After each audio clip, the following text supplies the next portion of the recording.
मुंबई की भागती हुई जिंदगी के बीच एक छोटे से घर में पल्लवी कुछ बच्चों को पढ़ा रही थी। आन्या, कल मैंने तुम्हें इंग्लिश के चैप्टर एलिस इन वंडरलैंड के क्वेश्चन आंसर्स याद करके आने के लिए कहे थे ना? तुमने याद किए? हाँ दीदी, मैंने याद कर लिए। गुड, तुम रिवाइज करो, मैं अभी सुनती हूँ। ठीक है दीदी। तभी बाहर से एक औरत की आवाज आती है। पल्लवी। आवाज सुनकर पल्लवी बच्चों से कहती है, मैं अभी आती हूँ। पल्लवी बाहर चली जाती है। बाहर एक औरत घर के दरवाजे पर खड़ी हुई थी।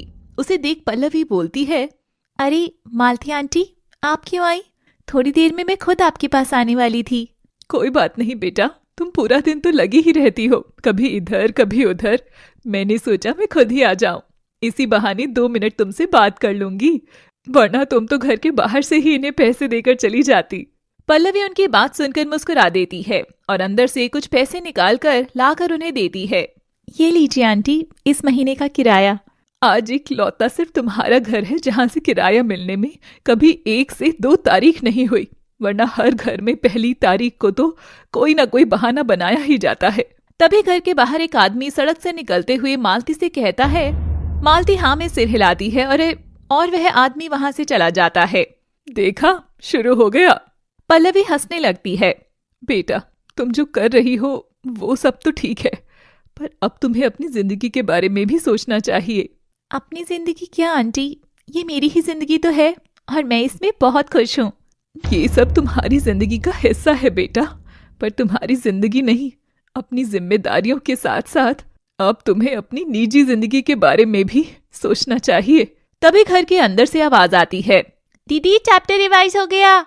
मालती आंटी हल्का सा मुस्कुरा कर कहती हैं, मैं चलती हूँ। ये कहकर वहां से चली जाती हैं और पल्लवी भी बच्चों के पास अंदर आ जाती है। घर के बाहर दूर खड़ा कोई जो कुछ भी हो रहा था वह देख रहा था। दूसरी तरफ हमारी नजर एक आलीशान बंगले पर पड़ती है। एक खूबसूरत महल जैसा घर जहां हर तरफ नौकर चाकर काम कर रहे थे। कोई साफ सफाई कर रहा था तो कहीं किचन से स्वादिष्ट खाने की खुशबू आ रही थी। और घर के बीचों बीच हॉल के एक बेहद खूबसूरत और महंगे सोफे पर बैठे थे उस बंगले के मालिक अनुपम रायजादा। ठीक है, तुम उस प्रोजेक्ट की फाइल तैयार रखना, मैं ऑफिस आता हूँ। किसी भी हाल में डील हमारे हाथ से निकलनी नहीं चाहिए। इस डील से हमारी कंपनी को लगभग 100 करोड़ का प्रॉफिट होगा और एक झटके में हमारी कंपनी एक नया मुकाम हासिल कर लेगी। इस डील को क्रैक करने के लिए कुछ भी करना पड़े तो करो, अंडरस्टैंड? ये कहकर अनुपम फोन रख देता है और ऑफिस के लिए निकलने लगता है। तभी माइक्रो मिनी 1 पीस में एक लड़की अनुपम के सामने आकर खड़ी हो जाती है। Hi dad. हाय बेटा। आप इतनी जल्दी में कहाँ निकल रहे हैं? अभी तो ऑफिस टाइम ही नहीं हुआ। बिजनेसमैन के लिए हर टाइम ऑफिस टाइम होता है आयशा। ऑफिस टाइम शब्द तो सर्विस क्लास के लिए होता है। फिर भी अपनी फैमिली के साथ एक ब्रेकफास्ट तो किया ही जा सकता है। एक स्टाइलिश सी साड़ी पहनकर एक औरत वहां आकर बोलती है, मॉम बिल्कुल सही कह रही है डैड, आपके साथ ब्रेकफास्ट करना तो आपकी फैमिली डिजर्व करती ही है। बिल्कुल। तीनों डाइनिंग टेबल पर बैठ जाते हैं। तभी अनुपम बोलता है, सरिता, हमारे साहबजादे कहाँ हैं? सुबह से उनके दर्शन नहीं हुए। सरिता कुछ बोलती उससे पहले ही एक आवाज आती है, गुड मॉर्निंग डैड। एक बहुत हैंडसम सा लड़का घर के दरवाजे पर खड़ा हुआ था। Good morning Ketan, good morning. Ketan उनके पास आता है और डाइनिंग टेबल पर उन तीनों के साथ ब्रेकफास्ट करने बैठ जाता है। Morning walk. Yup, good. तीनों ब्रेकफास्ट करने लगते हैं। चलो अभी मैं निकलता हूँ।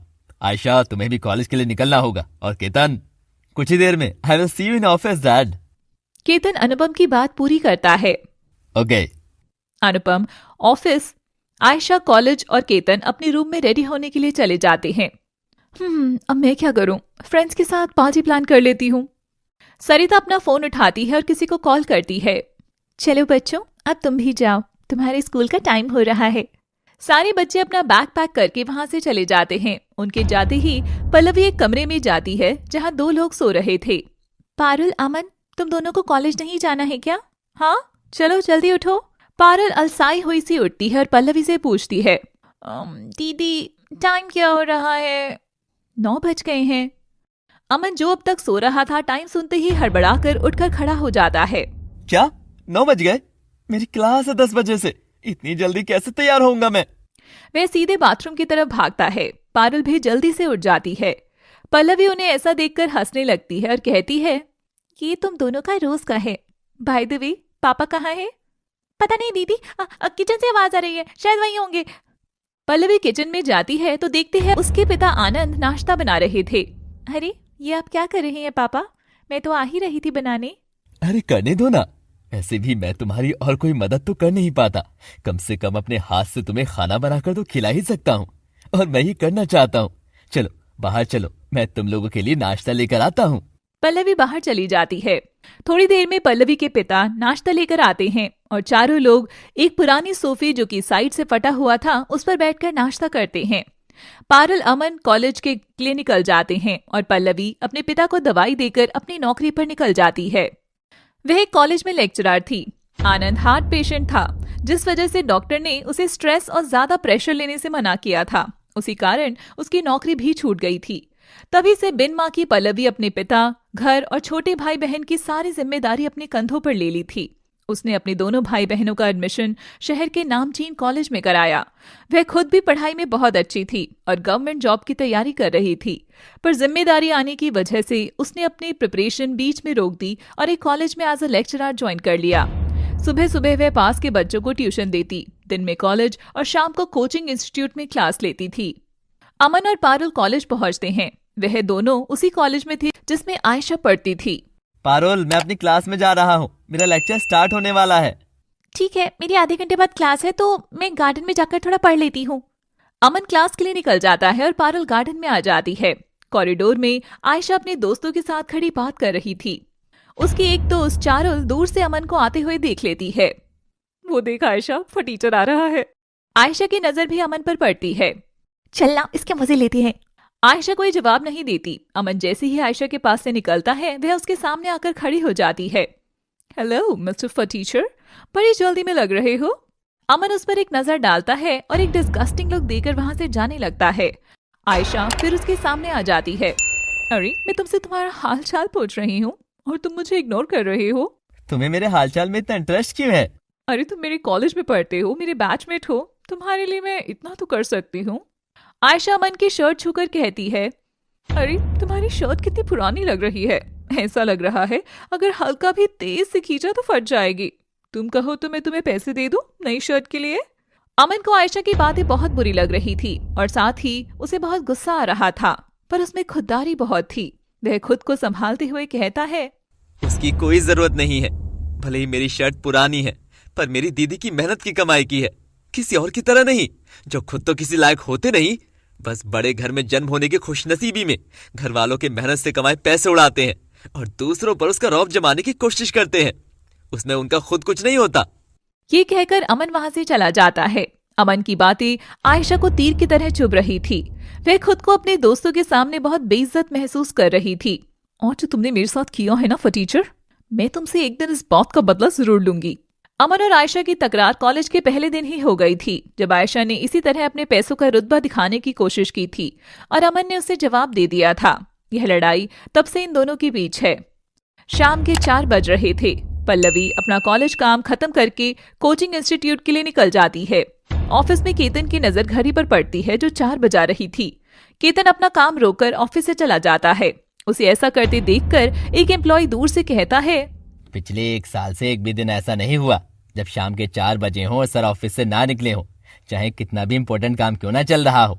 मुझे तो दिल विल का मामला लग रहा है। केतन अपनी कार पल्लवी के कोचिंग इंस्टीट्यूट के सामने वाली सड़क पर रोकता है। तभी उसे सामने से पल्लवी आती दिख जाती है। वह कार से निकलकर उसे आवाज देता है, पल्लवी। पल्लवी की नजर उस पर पड़ती है और वह उसकी तरफ आने लगती है। एक क्लब में सरिता अपनी कुछ सहेलियों के साथ बैठकर कार्ड्स खेल रही थी। शैंपेन की बोतल्स टेबल पर रखी हुई थी। अब तो ये हाल हो गया है कि अगर एक दिन भी पार्टी ना हो तो अधूरा अधूरा सा लगता है। इतनी आदत पड़ गई है ना कि क्या बताऊं। वैसे लाइफ भी यही है, एंजॉय करते रहना चाहिए।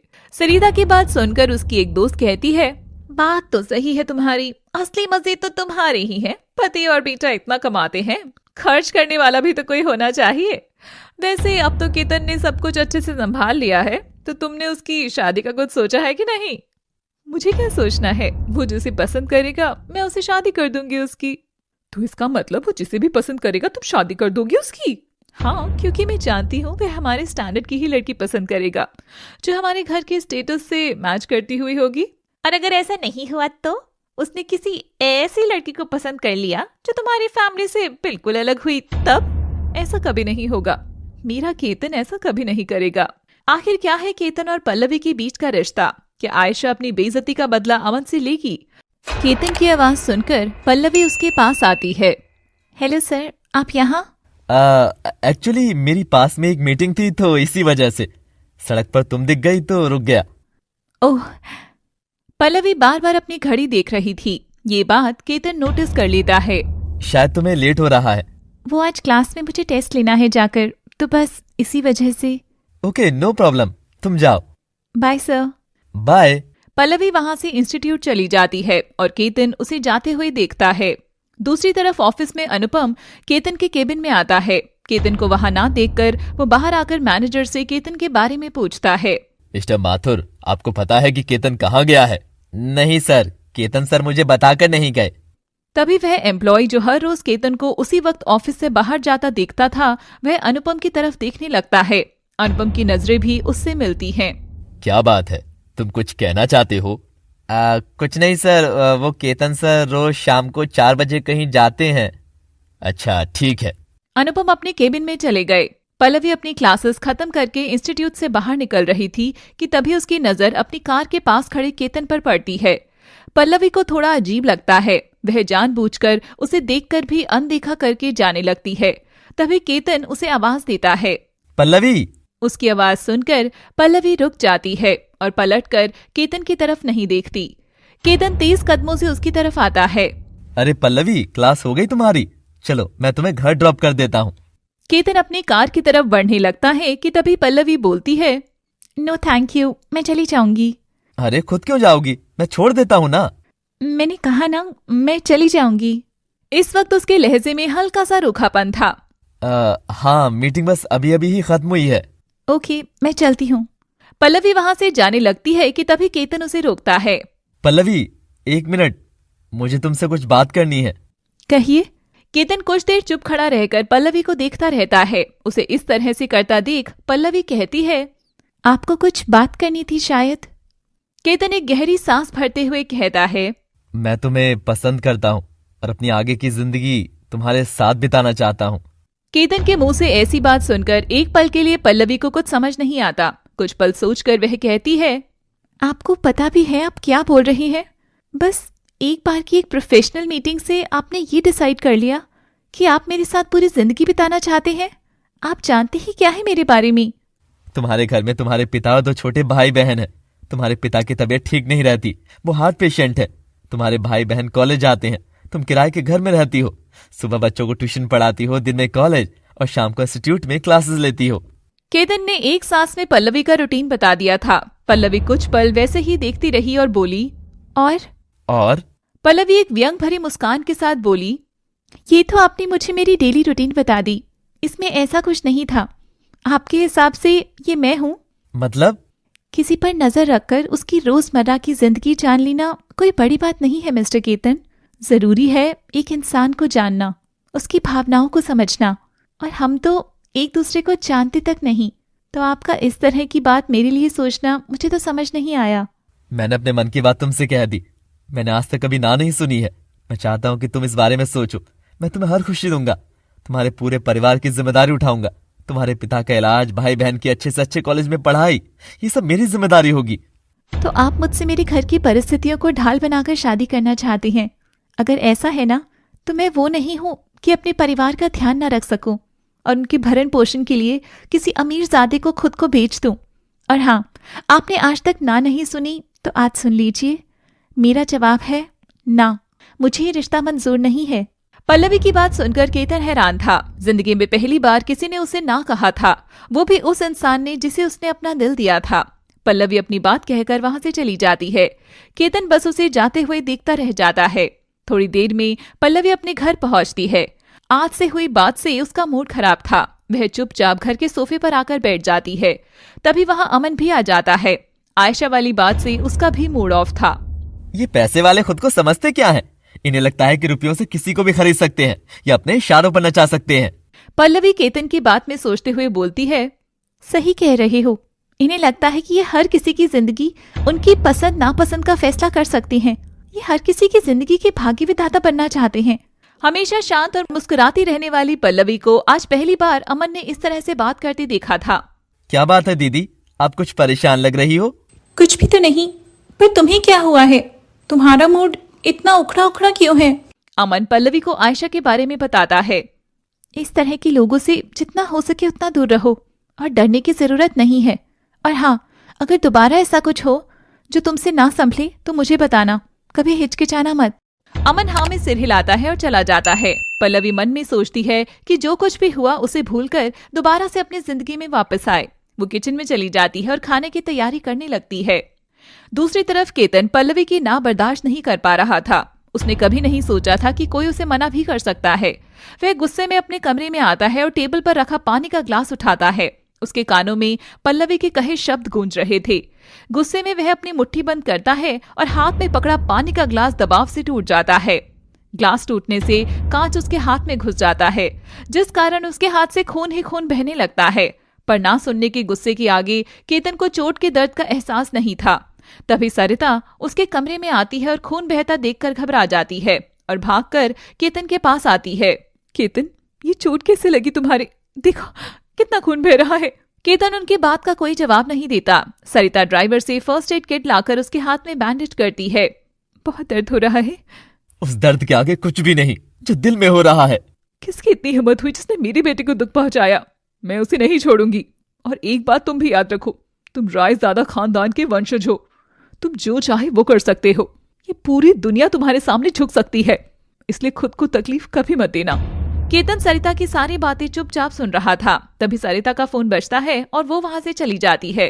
उसके जाते ही केतन कहता है, मुझे सारी दुनिया को नहीं, बस उसे अपने सामने झुकाना है और वो मैं करके रहूंगा। केतन अपने बेड पर लेट जाता है और अपनी और पल्लवी की पहली मुलाकात याद करता है जो कॉलेज में हुई थी, जिसे केतन की कंपनी फंड करती है। पल्लवी उस कॉलेज के 10 साल पूरे होने के उपलक्ष्य में एक कॉन्फ्रेंस रखी गई थी, जिसमें बाकी लेक्चरर्स के साथ ही पल्लवी भी एज अ गेस्ट लेक्चरर बुलाई गई थी। केतन उस कॉन्फ्रेंस का चीफ गेस्ट था। पल्लवी ने वहां स्टूडेंट्स को साइकोलॉजी से रिलेटेड बहुत सी बातें बताई, जिससे न केवल वहां मौजूद स्टाफ और स्टूडेंट्स बल्कि केतन भी काफी इम्प्रेस हुआ। कॉन्फ्रेंस के बाद पल्लवी को केतन ने अपने केबिन में बुलाया। आइए मिस पल्लवी। पल्लवी केबिन में आती है। आपने मुझे बुलाया? I am impressed miss Pallavi.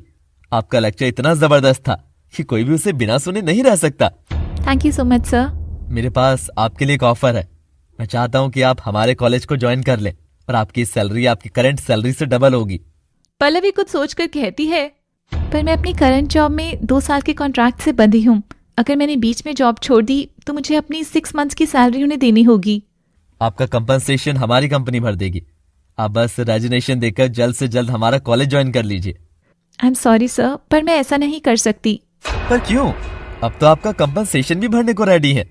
बात सिर्फ कॉम्पनसेशन की नहीं बल्कि एथिक्स की भी है।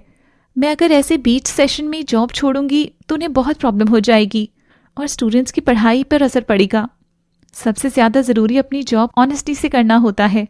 अगर मैंने इस वक्त जॉब छोड़ी तो इसका मतलब मैंने अपनी जॉब के साथ गद्दारी की और वो मैं नहीं कर सकती। I am sorry once again.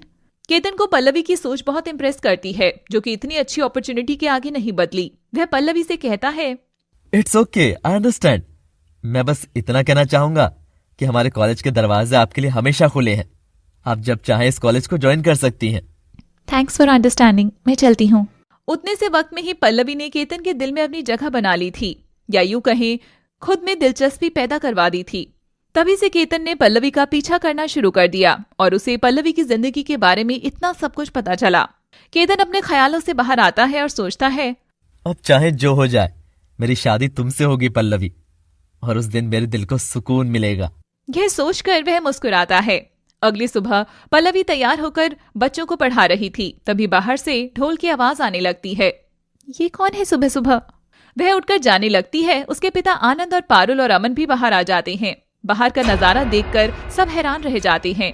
उनके सामने केतन खड़ा हुआ था और अपने दोस्तों के साथ नाच रहा था और ढोल वाले ढोल बजा रहे थे। कुछ देर ये सब देखने के बाद आनंद बोलता है, ये सब क्या हो रहा है मेरे घर के सामने? आनंद की बात सुनकर केतन ढोल वालों को ढोल बंद करने का इशारा करता है। ढोल वाले ढोल रोक देते हैं। केतन मिठाई का डब्बा लेकर आनंद के सामने जाता है और कहता है। उसकी बात सुनकर सब शॉक्ड रह जाते हैं। केतन के दिमाग में आखिर चल क्या रहा है? पल्लवी केतन की इस हरकत का जवाब दे पाएगी या कुदरत ने कुछ और ही लिखा है? केतन आनंद के पास आता है और कहता है, बेटी की शादी तय होने की खुशी में मिठाई खाइए। केतन आनंद के सामने मिठाई का डब्बा बढ़ाता है और पैर छूता है। आनंद को ये सब बहुत अजीब लगता है और वह पीछे हटते हुए कहता है, ये सब क्या तमाशा लगा रखा है? कौन हो तुम? आपका होने वाला दामाद। पल्लवी ने आपको मेरे बारे में नहीं बताया? पूछिए उससे। केतन की बात सुनकर आनंद पल्लवी की तरफ देखने लगता है, जो गुस्से में केतन को घूर रही थी। आसपास के लोग भी वहां खड़े सब देख रहे थे और आपस में बातें कर रहे थे। पल्लवी तो बहुत अच्छी लड़की है, पता नहीं ये लड़का क्या तमाशा कर रहा है यहाँ आकर। क्या पता क्या सच है क्या झूठ है। हमने पल्लवी को बस यहीं अपने घर आते जाते ही तो देखा है। हम क्या जाने कि मोहल्ले से बाहर निकल कर क्या क्या करती है। देखने में तो लड़का अब बड़े घर का लग रहा है। आसपास के लोग आपस में इसी तरह खुसर पुसर कर रहे थे। पल्लवी आनंद से कहती है, पापा अंदर चलिए। वह आनंद को अंदर ले जाने लगती है कि तभी केतन उन्हें रोकते हुए बोलता है, 1 मिनट। केतन आनंद के सामने आकर खड़ा हो जाता है और कहता है, मैं हूँ Ketan Raizada, Raizada group of industries के मालिक अनुपम रायजादा का इकलौता बेटा। मैं आपकी बेटी पल्लवी से प्यार करता हूँ और उससे शादी करना चाहता हूँ। और मैं भी तुम्हें कल से इस बात का जवाब दे चुकी हूँ कि मुझे तुम में कोई इंटरेस्ट नहीं है। और तुम्हें क्या लगता है कि जो ये तमाशा तुम ये यहाँ किया है, मैं इससे डर जाऊंगी और तुम्हारी जिद मान लूंगी? तो मिस्टर केतन, ये तुम्हारी गलतफहमी है। तुम्हारी ये हरकत मुझ पर कोई असर नहीं डालने वाली। उम्मीद करता हूँ कि आप मेरी बात समझेंगे। मैं आपकी बेटी को हर खुशी दे सकता हूँ। इतना ही नहीं, मैं आप सबकी जिम्मेदारी भी उठाने को तैयार हूँ।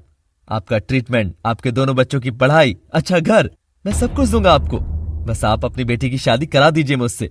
आनंद कुछ पल पल्लवी की तरफ देखते हैं और फिर केतन से कहते हैं, शायद तुमने ठीक से सुना नहीं कि पल्लवी ने तुमसे क्या कहा। उसे तुम में कोई दिलचस्पी नहीं है। बेहतर होगा कि तुम उसका पीछा छोड़ दो। और एक बात और, ये बात तुमसे पल्लवी ने कही थी, अब एक बात मैं तुमसे कहता हूँ। मैंने अपने बच्चों को खुददारी और सम्मान की जिंदगी जीनी सिखाई है। वो ना तो इतने कमजोर है और ना इतने लालची कि एक ऐश और आराम की जिंदगी जीने के लिए खुद को बेच दे। हम जैसे हैं, जिस हाल में है, खुश है। हमें तुम्हारी मेहरबानी की कोई जरूरत नहीं है। ये कहकर आनंद प्यार से पल्लवी की तरफ देखता है। पल्लवी के चेहरे पर भी एक मुस्कान थी। पारुल और अमन भी खुश थे। पल्लवी एक गर्व भरी मुस्कान से केतन की तरफ देखती है। केतन खुद को सबके सामने बहुत बेइज्जत महसूस कर रहा था। उसका गुस्सा सीमाएं पार कर रहा था। आनंद पारुल और अमन के साथ घर के अंदर चले जाते हैं। पल्लवी भी जाने लगती है कि तभी उनके कानों में केतन के शब्द पड़ते हैं, 2 दिन, आज से ठीक दूसरे दिन तुम्हें शादी करके ले जाऊंगा इसी घर से, सबके सामने। पल्लवी गुस्से से उसकी तरफ पलट कर देखती है और बिना कुछ कहे घर के अंदर चली जाती है और दरवाजा बंद कर लेती है। केतन अपने चारों तरफ खड़े लोगों को देखता है और उन सबकी नजरों को खुद पर महसूस करता है। उसे ऐसा लग रहा था कि वे सब उसका मजाक उड़ा रही थी। वह गुस्से में अपनी कार में बैठकर वहां से निकल जाता है। दूसरी तरफ आनंद पल्लवी से कहता है, बेटा तुम संभल कर रहना। जो लड़का घर तक आकर इतना तमाशा कर सकता है, वो इतने पर तो रुकने वाला नहीं है। हाँ दीदी, अगर वो फिर से परेशान करे तो मुझे जरूर बताइएगा। आप लोग परेशान मत होइए, मैं सब संभाल लूंगी। चलिए अब जो कुछ हुआ उसे छोड़िए, मैं भी कॉलेज के लिए लेट हो रही हूँ। अमन, पारुल, तुम लोग भी तैयार होकर निकलो। ये कहकर पल्लवी अपना पर्स उठाती है और कॉलेज के लिए निकल जाती है। कॉलेज पहुंचकर वह तेज कदमों से क्लास की तरफ बढ़ रही थी और बोल रही थी, आज तो लेट हो गई मैं। वह जैसे ही क्लास में पहुंचती है तो देखती है कोई और प्रोफेसर लेक्चर ले रही थी और उसे कुछ समझ नहीं आता। वह क्लास के अंदर जाकर पूछती है, एक्सक्यूज मी मैम, ये मेरी क्लास है। आपने शायद आज से ज्वाइन किया है, इसलिए कंफ्यूज हो रही हैं आप। नहीं मैम, मैं सही क्लास में हूँ। इनफैक्ट एचओडी सर मुझे खुद क्लास में छोड़ने आए थे। पल्लवी को कुछ समझ नहीं आता। वह सीधा एचओडी के केबिन में जाती है। May I come in sir? Yes Pallavi. Pallavi cabin में आती है। सर, वो मेरी क्लास में कोई और प्रोफेसर पढ़ा रही हैं। शायद कोई कंफ्यूजन हो गया है।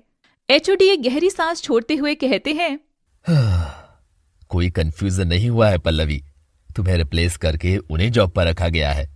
ये सुनकर पल्लवी शॉक्ड रह जाती है। उसे कुछ समझ नहीं आता कि अचानक से उसे निकाल क्यों दिया गया। पर सर, अचानक से ऐसा क्यों? कोई गलती हुई क्या मुझसे? मेरे हाथ में कुछ नहीं है पल्लवी, डीन सर के ऑर्डर है। पल्लवी वहां से सीधा डीन के ऑफिस चली जाती है। वहां पहुंचते ही उसे कॉलेज के डीन के साथ केतन बैठा दिखता है। उसे समझने में जरा भी देर नहीं लगती कि ये सब केतन के कहने पर हो रहा है। वह उसे एक नजर देखती है और इग्नोर करते हुए डीन सर की तरफ देखने लगती है। आई एम सॉरी पल्लवी, बट तुम्हें रिजाइन करना होगा।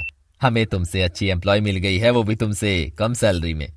पल्लवी एक सरकास्टिक टोन में जवाब देती है, दैट्स ओके सर, कल तक मैं आपकी सबसे अच्छी एम्प्लॉय थी और आज आप मुझे निकाल रहे हैं, but it's okay, I understand.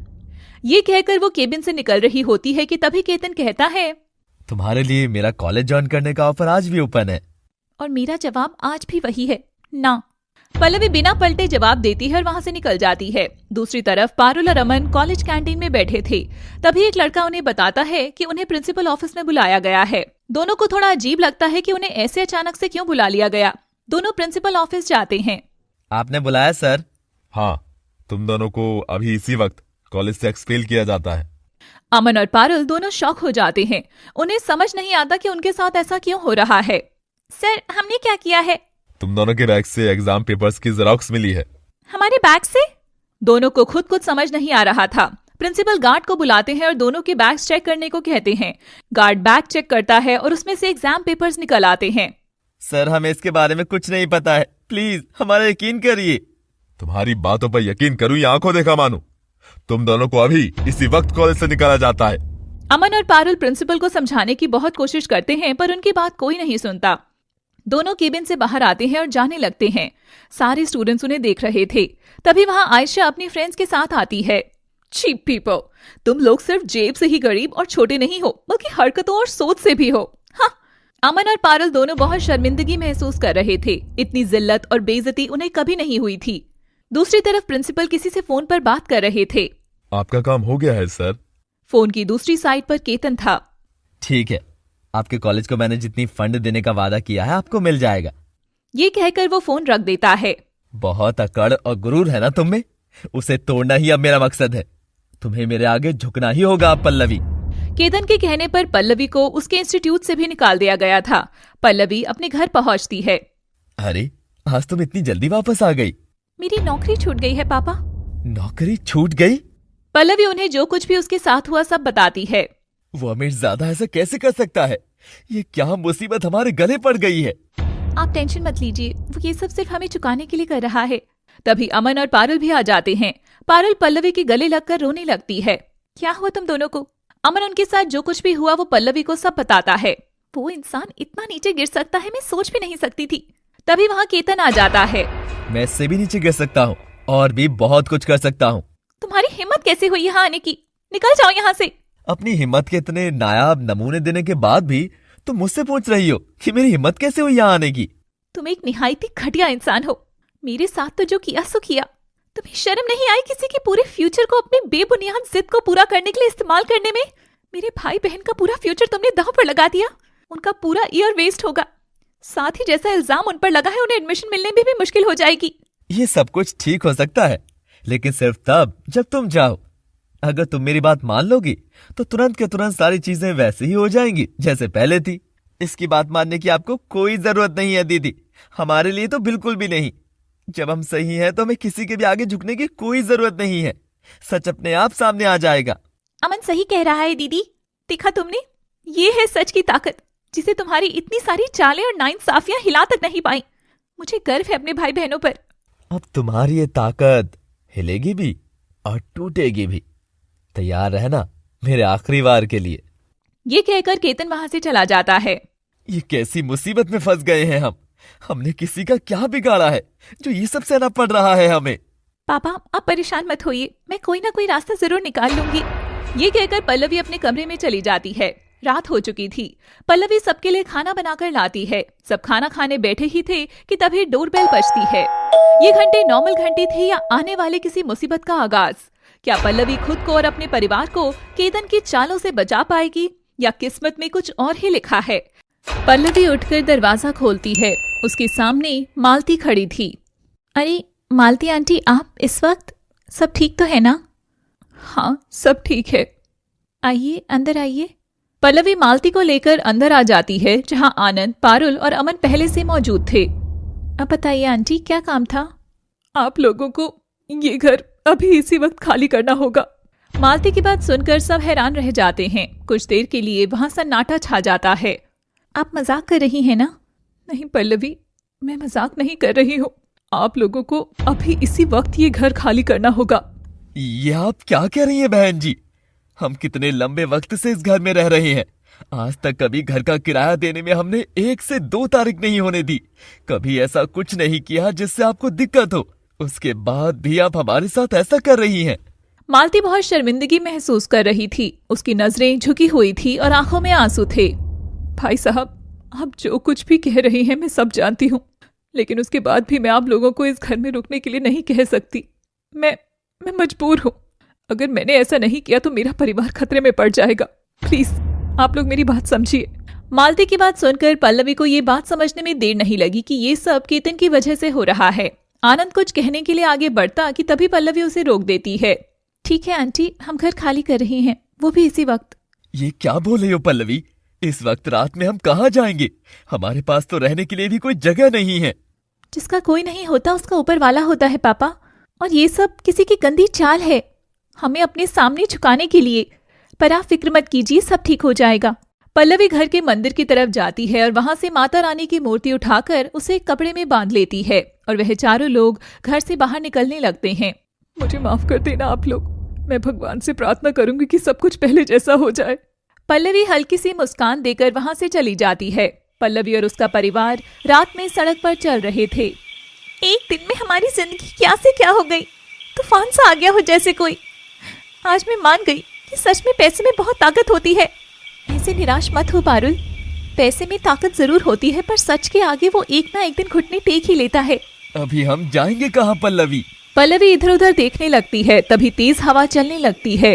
दीदी, मौसम खराब हो रहा है, हमें जल्दी कोई ना कोई इंतजाम करना होगा। तुम लोग यहीं रुको, मैं देख कर आती हूँ। मैं भी चलता हूँ आपके साथ। नहीं अमन, तुम यहाँ पापा और पारुल का ध्यान रखो, मैं आती हूँ। पल्लवी वहाँ से चली जाती है। अमन, आनंद और पारुल वहीं रहकर पल्लवी का इंतजार करने लगते हैं। पल्लवी हाथ में माता रानी की मूर्ति लिए आसपास रुकने की जगह देखने लगती है। रात होती जा रही थी। आसमान में काले बादल छाए हुए थे। इतना वक्त हो गया, ये पल्लवी कहाँ रह गई? पापा आप टेंशन मत लीजिए, मैं अभी उन्हें फोन करता हूँ। तभी बारिश होने लगती है। एक कार उनके सामने आकर रुकती है।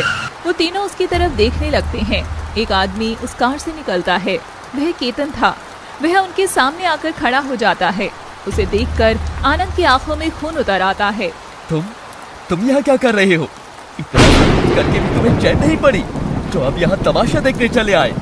आनंद का गुस्से से पूरा शरीर कांप रहा था। पापा संभालिए अपने आप को, आपकी तबीयत खराब हो जाएगी। पारुल गुस्से से केतन की तरफ देखते हुए बोलती है, आखिर तुम चाहती क्या हो? तुम्हें शर्म नहीं आती? तुम अमीरों के पास दिल नहीं है क्या? देख रहे हो हमारी हालत? बिना वजह तुमने हमें कितना परेशान कर रखा है, सिर्फ अपनी एक बेबुनियाद जिद की वजह से। दिल तो है, पर अफसोस वो तुम्हारी बहन को दे दिया है। लेकिन वो है कि इस बात को समझ ही नहीं रही। बेहतर होगा कि आप लोग उसे समझाएं कि वो मेरी बात मान ले। जिस पल वो मेरी बात मान लेगी, उसी पल से सब कुछ पहले जैसा हो जाएगा, समझे? केतन अपनी कार से छाता निकालकर उनकी तरफ बढ़ाता है। ये लीजिए छाता। आनंद गुस्से से उसकी तरफ देखता है। केतन उनके पास में छाता रख देता है। केतन वहां से जाने लगता है पर अचानक से रुककर कहता है, और अगर उसने मेरी बात नहीं मानी तो अंजाम और भी बुरा हो सकता है। ये कहकर केतन वहां से चला जाता है। आनंद की सांस फूलने लगती है। क्या हुआ पापा आपको? आनंद अपना सीना पकड़कर वहीं गिर जाता है। उसके मुंह से बस एक ही शब्द निकल रहा था, पल्लवी। पल्लवी। पापा दीदी बस आती होगी, आप प्लीज खुद को संभालिए। अमन तो प्लीज जल्दी से दीदी को फोन मिलाओ। अमन और पारुल मिलकर आनंद को सड़क के किनारे बिठाते हैं। अमन पल्लवी को फोन मिलाता है। हाँ अमन, मैं बस आ रही हूँ, मुझे मंदिर में एक जगह मिल गई है। दीदी जल्दी आइए, पापा की तबीयत खराब हो रही है। क्या हुआ उन्हें? मैं अभी आ रही हूँ।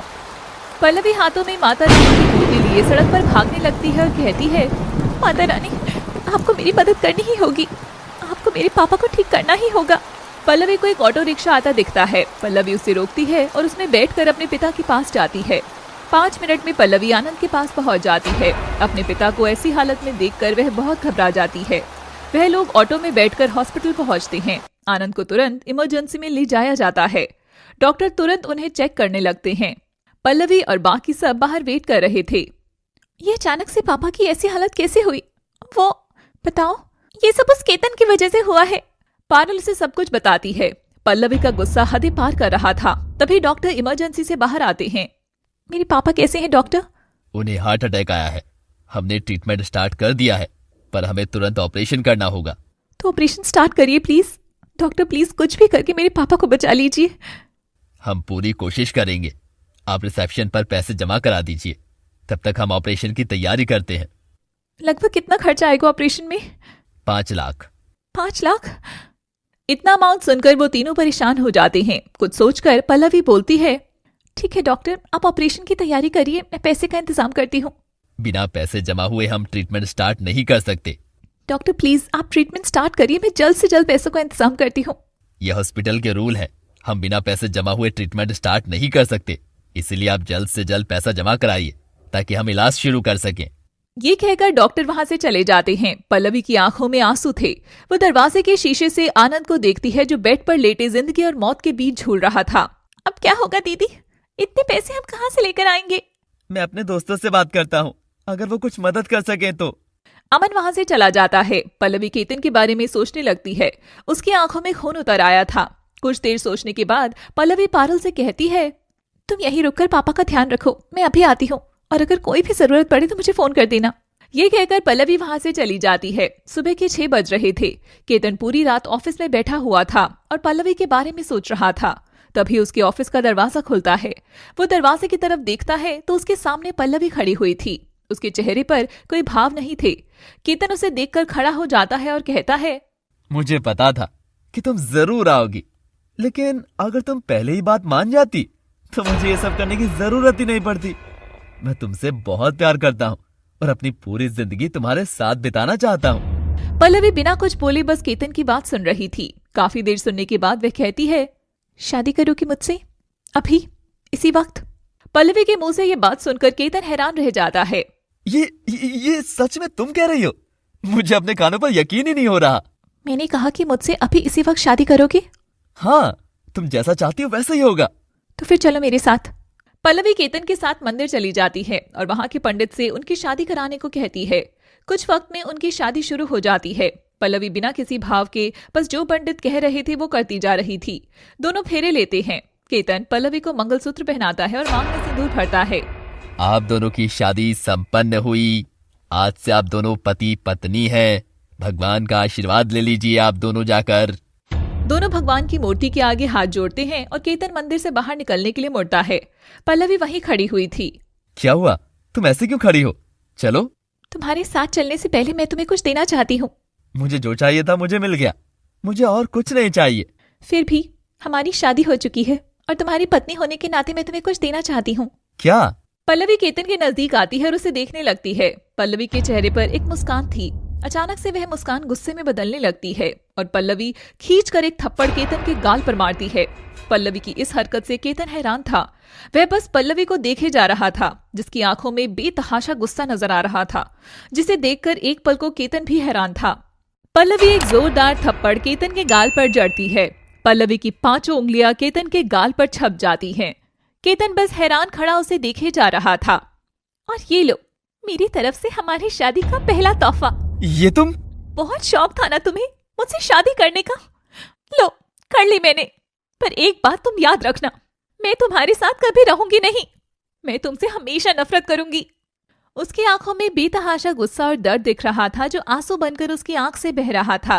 तुमने 2 दिन के अंदर मेरी और मेरे परिवार की जिंदगी को क्या से क्या बना दिया, सिर्फ अपनी एक घटिया सी जिद पूरी करने के लिए। पैसे का बहुत गुरूर है ना तुम में, और उसी का इस्तेमाल करके तुमने मेरी और मेरे परिवार की जिंदगी तहस नहस कर दी। तुम्हारी वजह से आज मेरे पिता जिंदगी और मौत के बीच झूल रहे हैं। केतन थोड़ा चौंक जाता है। तुम्हारी वजह से उन्हें हार्ट अटैक आया है। केतन ये सुनकर धक से रह जाता है। पल्लवी अपने मन की भड़ास निकाले जा रही थी और केतन उसकी सारी बातें चुपचाप सुन रहा था। वह बोलने की कोशिश करता है। पल्लवी, मैंने जो कुछ भी किया वो तुम्हारे प्यार। चुप, एकदम चुप। खबरदार अगर प्यार जैसे शब्द को अपने मुंह से निकालकर गंदा किया तो मुझसे बुरा कोई नहीं होगा। तभी वहां एक लड़का आता है और पल्लवी को बुलाता है। पल्लवी। वहां एक बहुत हैंडसम सा लड़का खड़ा हुआ था जो बहुत अमीर लग रहा था। केतन उसकी तरफ देखने लगता है। अंशुल, तुम यहाँ? पापा कैसे हैं? पल्लवी तेज कदमों से उसकी तरफ आती है। ये सब क्या है पल्लवी? अंशुल केतन की तरफ देखता है। केतन भी उसे हैरानी से देख रहा था। इतने दिनों से केतन पल्लवी पर नजर रखे हुआ था, पर अंशुल के बारे में उसे कुछ पता नहीं था। ये सब छोड़ो, ये बताओ पापा कैसे हैं? उन्हें होश आ गया है, वो बार बार तुम्हारा नाम पुकार रही हैं। अपने पिता की हालत के बारे में सुनकर पल्लवी चैन की सांस लेती है। उसके चेहरे पर एक मुस्कान आ जाती है। भगवान का बहुत बहुत शुक्रिया जो पापा को होश आ गया। अंशुल प्लीज मुझे पापा के पास ले चलो। चलो। पल्लवी एक बेहद नफरत भरी नजर केतन पर डालती है और बिना कुछ बोले मंदिर से चली जाती है। पल्लवी अंशुल की कार से हॉस्पिटल निकल जाती है। केतन को इस बात की बिल्कुल उम्मीद नहीं थी कि उसकी जिद से ऐसा कुछ हो जाएगा। कहीं ना कहीं वो बहुत शर्मिंदगी महसूस कर रहा था, पर साथ ही वो अंशुल के बारे में भी जानना चाहता था। केतन भी अपनी कार से हॉस्पिटल के लिए निकल जाता है। दूसरी तरफ केतन के घर में सरिता और अनुपम सोफे पर बैठे हुए थे। सरिता किसी सोच में गुम थी। अनुपम उसे ऐसे देखकर कहता है, क्या बात है सरिता, तुम कहाँ खोई हुई हो? सरिता हल्का सा होश में आते हुए, नहीं कुछ नहीं, बस केतन के बारे में सोच रही थी। पता नहीं आजकल उसे क्या हो गया है, कोई बात है जो उसे परेशान कर रही है। ऑफिस में सुना है मैंने कि 4 बजे रोज कहीं जाता है वो। वैसे तुम्हें ऐसा क्यों लगा? सरिता उसे दिन रात की सारी बात बताती है। आज उसे घर वापस आने दो, फिर बात करते हैं उससे। दूसरी तरफ पल्लवी भागते हुए हॉस्पिटल पहुंचती है। उसके पीछे अंशुल भी आता है। आनंद को हॉस्पिटल वार्ड में शिफ्ट कर दिया था। पल्लवी आनंद के वार्ड में आती है। पारुल और अमन आनंद के पास बैठे हुए थे। आनंद की नजर पल्लवी पर पड़ती है। उसे देखकर आनंद के चेहरे पर एक मुस्कान आ जाती है। केतन भी हॉस्पिटल आ चुका था। वो वार्ड के बाहर खड़ी खिड़की से आनंद को देख रहा था। दरवाजा हल्का सा खुला हुआ था, इसलिए उसे आवाज सुनाई दे रही थी। तुम ठीक तो हो ना बेटा? पल्लवी आनंद के पास बैठते हुए, मैं बिल्कुल ठीक हूँ, आप परेशान मत होइए। ये देखिए आपसे मिलने कौन आया है। आनंद अंशुल की तरफ देखता है और मुस्कुरा देता है। अंशुल, कैसे हो बेटा? मैं बिल्कुल ठीक हूँ अंकल, बस अब आप भी जल्दी से ठीक हो जाइए। पापा, अंशुल ने मेरी बहुत मदद की।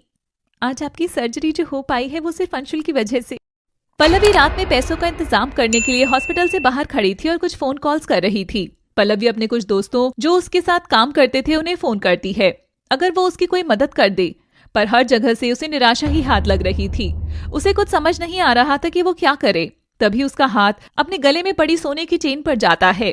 वो चेन उसकी माँ की थी, जो उसकी माँ की आखिरी निशानी थी। कुछ सोचकर वो एक रिक्शा लेती है और एक ज्वेलरी शॉप पर पहुंच जाती है। पल्लवी अपने गले से चेन उतारते हुए, मुझे ये चेन बेचनी है। ठीक है। दुकानदार उस चेन का वजन नापता है और पल्लवी से कहता है, ठीक है, इस चैन के आपको 2.5 लाख रुपए मिल जाएंगे। हाँ, 2.5 लाख? पर मुझे तो 5 लाख की जरूरत है।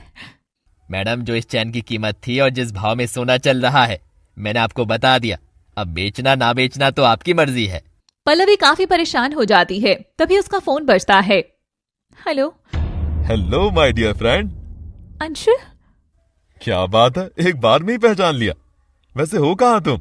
मैं इंडिया आया हुआ था, तुम्हारे घर गया था तुम्हें सरप्राइज देने के लिए, पर वहां ताला लगा हुआ था। पल्लवी अपने आंसू रोक नहीं पाती और फोन पर फूट फूट कर रोने लगती है। क्या बात है पल्लवी, तुम ऐसे रो क्यों रही हो, और तुम हो कहाँ? पल्लवी अंशुल को सारी बात बताती है, जो कुछ केतन ने किया उससे लेकर आनंद के हार्ट अटैक तक सारी। तुम अभी हो कहाँ? पल्लवी उसे ज्वेलरी शॉप का एड्रेस बताती है। तुम वहीं रुको, मैं अभी आता हूँ। अंशुल फोन डिस्कनेक्ट करता है और अपनी कार से निकल जाता है। थोड़ी देर में वो ज्वेलरी शॉप पर पहुंचता है। चलो यहाँ से, हम हॉस्पिटल चल रहे हैं। मैं इस चेन के पैसे ले लूं फिर चलती हूँ।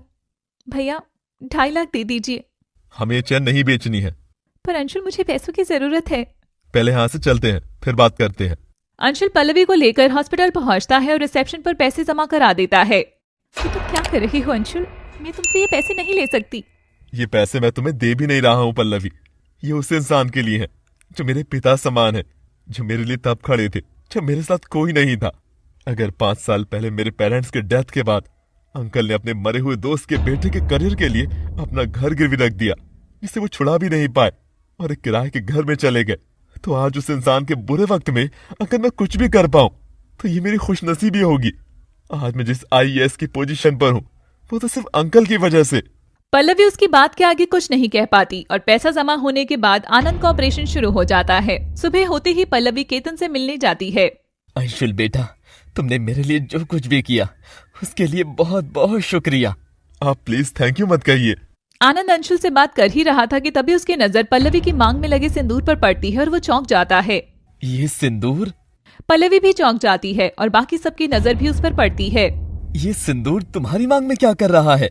पल्लवी कुछ वक्त तक कोई जवाब नहीं देती। आनंद के बार बार पूछने पर पल्लवी उसे सारी बात बताती है। मैं उसे सबक सिखाना चाहती हूँ। मेरी जिंदगी तो उसने वैसे ही बर्बाद कर दी है। मैं उसे बताना चाहती हूँ कि शादी कर लेने के बाद भी वो मुझे कभी हासिल नहीं कर पाएगा। आनंद पल्लवी की बात सुन रहा था। अगर मैं तुमसे कुछ कहूँ तो क्या तुम मेरी बात मानोगी? हाँ पापा, कहिए ना।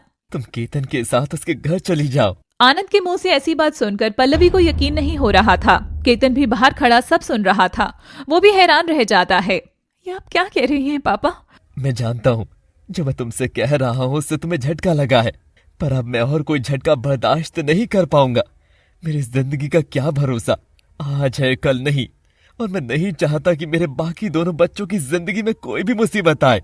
अमन और पारुल के लिए मैं हमेशा खड़ी हूँ पापा, आप उनकी बिल्कुल चिंता मत करिए। जब ये सब हुआ तब भी तो तुम थी ना, कुछ कर पाए क्या? तुम्हें क्या लगता है तुम्हारे ऐसा करने से वो लड़का शांत बैठने वाला है? नहीं, वो हमें कभी चैन से नहीं जीने देगा। हर रोज कोई ना कोई नई मुसीबत हमारे सामने लाकर खड़ी कर देगा। हम उससे कभी टक्कर नहीं ले पाएंगे। इसीलिए मैं तुमसे विनती करता हूँ कि तुम उसके साथ चली जाओ, ताकि हम सब अपनी पहले वाली जिंदगी में वापस आ सके। आनंद पल्लवी के आगे हाथ जोड़ लेता है। उसकी आंखों में एक पिता की बेबसी साफ झलक रही थी। पल्लवी अपने पिता के जोड़े हुए हाथ पकड़ लेती है। उसकी आंखों में भी आंसू थे। तभी आनंद की नजर बाहर खड़े केतन पर पड़ती है और वह उसे अंदर आने का इशारा करता है। केतन आनंद के सामने आकर खड़ा हो जाता है। आखिर तुम्हें जो चाहिए था मुझसे तुमने ले लिया। इससे बहुत प्यार करने का दावा करते हो ना तुम, तो तुम्हें उसी प्यार का वास्ता मेरी बेटी को सुखी रखना। जो जिद उससे शादी करने के लिए दिखाई, वैसे ही जिद उसे खुश रखने की भी करना। केतन चुपचाप आनंद की बातें सुन रहा था। कुछ पल रुककर वो कहता है, आप फिक्र मत कीजिए, मैं पल्लवी का पूरा ध्यान रखूंगा। केतन के मुंह से निकला हर शब्द पल्लवी को तीर की तरह चुभ रहा था। आनंद पल्लवी को केतन के साथ जाने का इशारा करता है। पल्लवी अपने पिता और भाई बहन के गले लगती है और केतन के साथ चली जाती है। थोड़ी देर में वो दोनों केतन के घर पहुंच जाते हैं।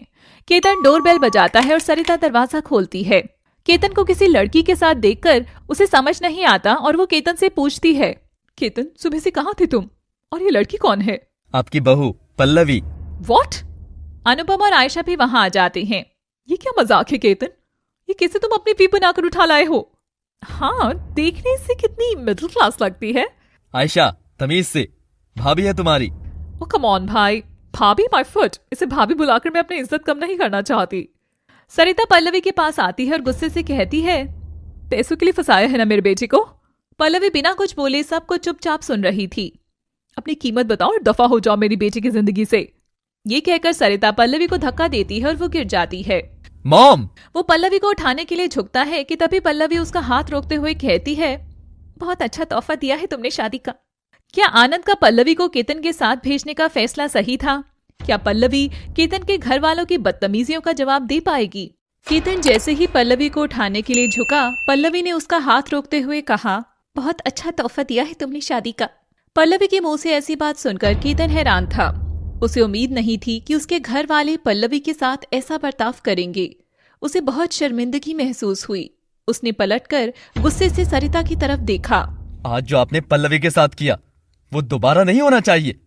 वो मेरी पत्नी है, प्यार करता हूं मैं उससे, और अगर अब किसी ने भी उसकी बेइज्जती करने की कोशिश करी तो मुझसे बुरा कोई नहीं होगा। अच्छा बेटा, आज इस 2 कौड़ी की लड़की के लिए अपनी माँ को आंख दिखा रहे हो? हाँ भाई, आपको मामा से ऐसे बिहेव नहीं करना चाहिए, वो भी इस लड़की के लिए। बस, छोटी हो छोटी ही रहो। केतन ने पल्लवी की तरफ देखा और कहा, चलो पल्लवी।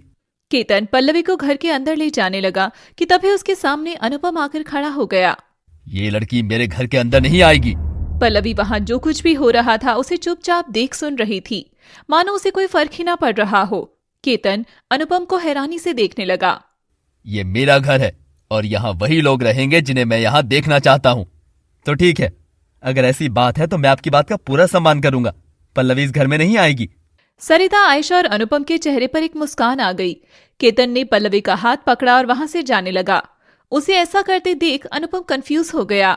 तुम कहाँ जा रहे हो केतन? आप ही ने तो कहा कि पल्लवी इस घर में नहीं आएगी, तो अगर मेरी बीवी यहाँ नहीं रहेगी तो मैं यहाँ कैसे रह सकता हूँ? केतन की बात सुनकर तीनों हैरान थे। ये तुम क्या कह रहे हो? मुझे जो कहना था मैंने कह दिया। अनुपम, मैं अपनी बेटी के बिना नहीं रह सकती। कैसे भी करके उसे रोको, फिर चाहे उसके लिए तुम्हें इस लड़की को भी इस घर में रखना पड़े तो रखो, पर मैं अपनी बेटी को कहीं नहीं जाने दूंगी। केतन पल्लवी का हाथ पकड़कर जा रहा था कि तभी अनुपम ने उसे रोका। रुको केतन, तुम कहीं नहीं जाओगे और ये लड़की भी इस घर में रह सकती है। ये कहकर अनुपम वहां से चला गया। सरिता और आयशा ने पल्लवी को नफरत से देखा और वो भी वहां से चली गईं। केतन पल्लवी को अपने रूम में लेकर आया। पल्लवी ने एक नजर केतन के आलीशान कमरे में घुमाई और एक तंज भरी मुस्कान उसके चेहरे पर आ गई। पल्लवी, जो कुछ भी बाहर हुआ उसके लिए मैं तुमसे माफी मांगता हूँ। जल्दी सब तुम्हें समझ जाएंगे और अपना लेंगे। पल्लवी ने केतन की तरफ देखा और कहा, माफी? किस बात की माफी मांग रहे हो? या यूं कहो कि किस किस बात की माफी मांगोगे तुम? मैं जानता हूँ पल्लवी कि तुम मुझसे नाराज। पल्लवी उसे बीच में रोकते हुए बोली, नाराज? मैं तुमसे क्यों नाराज होंगी? केतन उसकी तरफ देखने लगा। तुम मेरे हो कौन? ना तुम मेरा परिवार, ना ही मेरा तुमसे कोई रिश्ता है। मेरे लिए तुम सिर्फ एक अजनबी हो जिसके साथ मुझे मजबूरी में रहना पड़ रहा है। प्यार, नाराजगी, ये सब जज्बात उनके लिए होते हैं जो आपके लिए कुछ मायने रखते हो, और तुम मेरी नजरों में कुछ नहीं हो। केतन बस चुपचाप उसकी कही बातें सुन रहा था। शादी करनी थी ना तुम्हें मुझसे, और तुमने कर भी ली, पर तुम मुझे कभी पा नहीं पाओगे, कभी नहीं। तुम्हें अपनी जिद पूरी करने के लिए जो कुछ भी करना था आज तक तुमने किया और पूरी कर ली। इससे ज्यादा अब तुम और क्या ही करोगे? अब मेरी बारी है। तुम्हें हर दिन मुझे अपनी नजरों के सामने देखोगे और मेरी हालत देखकर रोज खुद जलील होगे। मैं तुम्हें हर दिन हर पल जलील करूंगी। केतन के पास शब्द नहीं थे पल्लवी की किसी बात को काटने के लिए। पल्लवी के मुंह से निकला हर शब्द केतन के दिल को चीर रहा था। वो बिना कुछ कहे वहां से चला जाता है।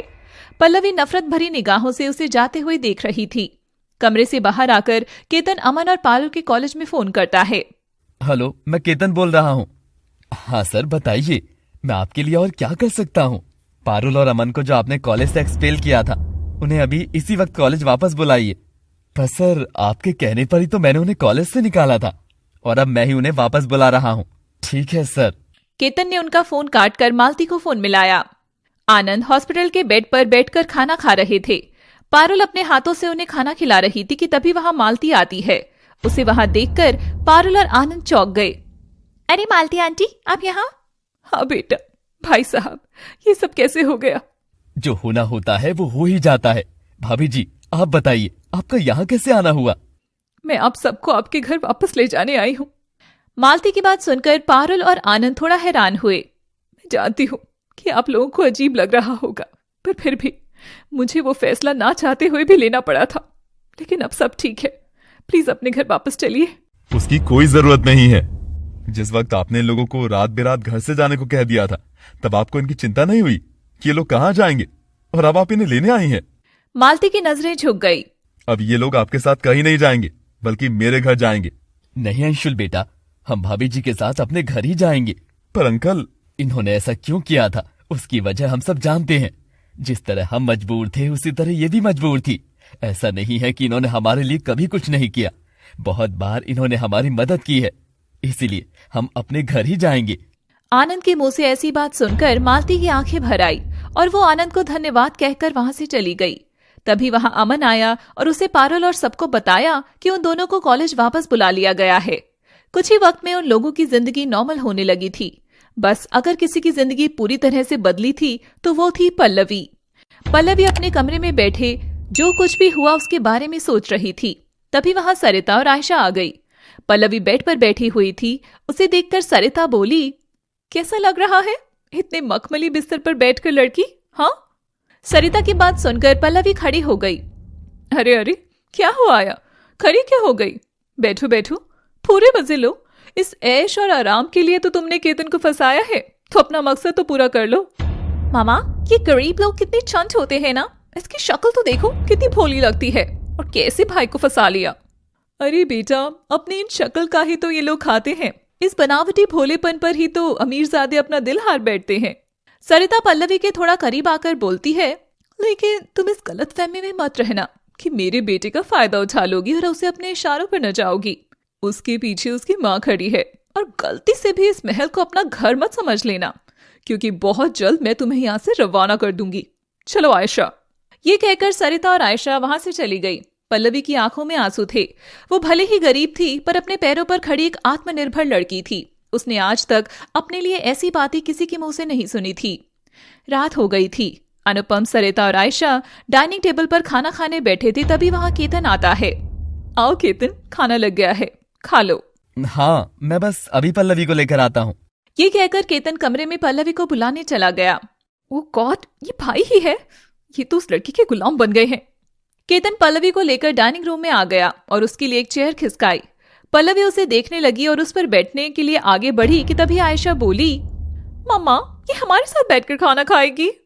खा लेने दो बेटा, ये भी क्या याद रखेगी कि अपनी महंगी कुर्सी पर बैठकर चांदी की थाली में 56 भोग खाने को मिल गए। पल्लवी एक बहुत सेल्फ रिस्पेक्ट वाली लड़की थी, उसके लिए ऐसी बात एकदम नागवार थी। वो वहां से हट गई। दूर किचन के पास जमीन पर बैठकर घर के सारे सर्वेंट्स खाना खा रहे थे। पल्लवी उनके पास गई और बोली, अगर आप लोगों को कोई परेशानी ना हो तो क्या मैं यहाँ बैठकर आपके साथ खाना खा सकती हूँ?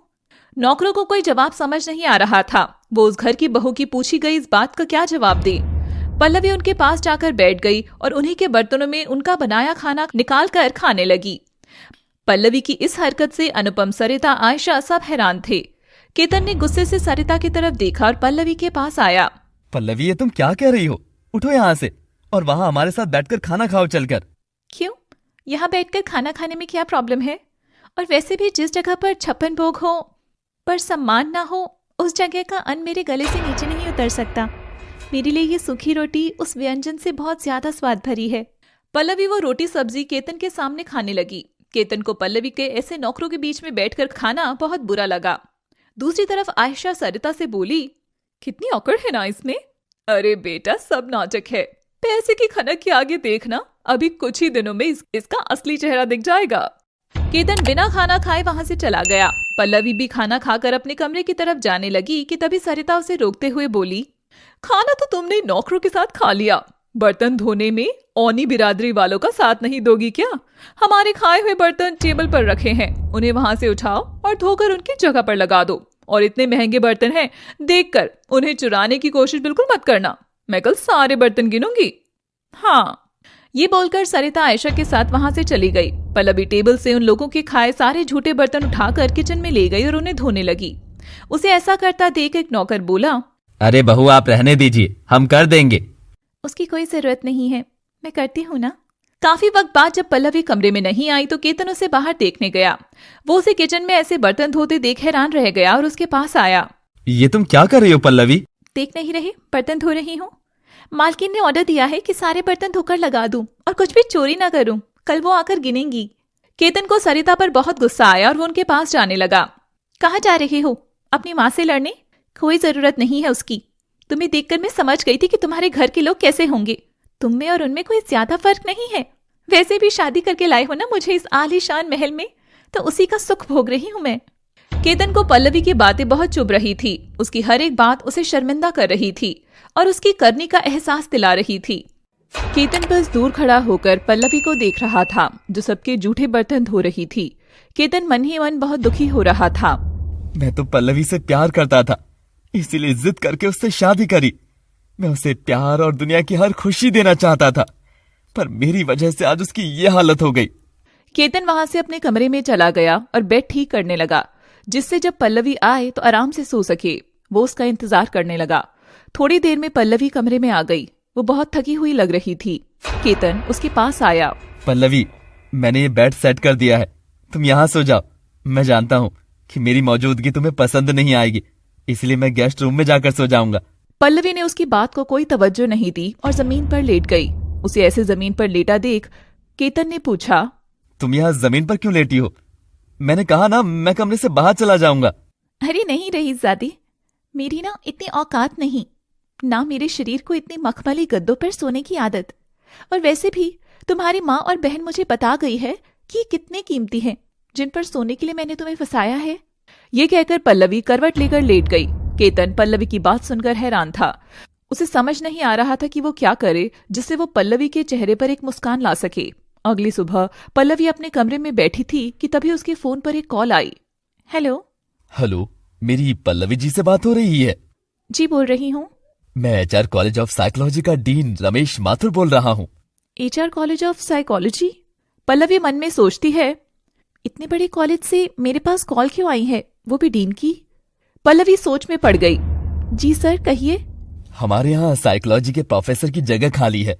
हमने आपकी सीवी देखी है, तो हम चाहते हैं कि आप हमारे यहाँ इंटरव्यू दे दें आकर।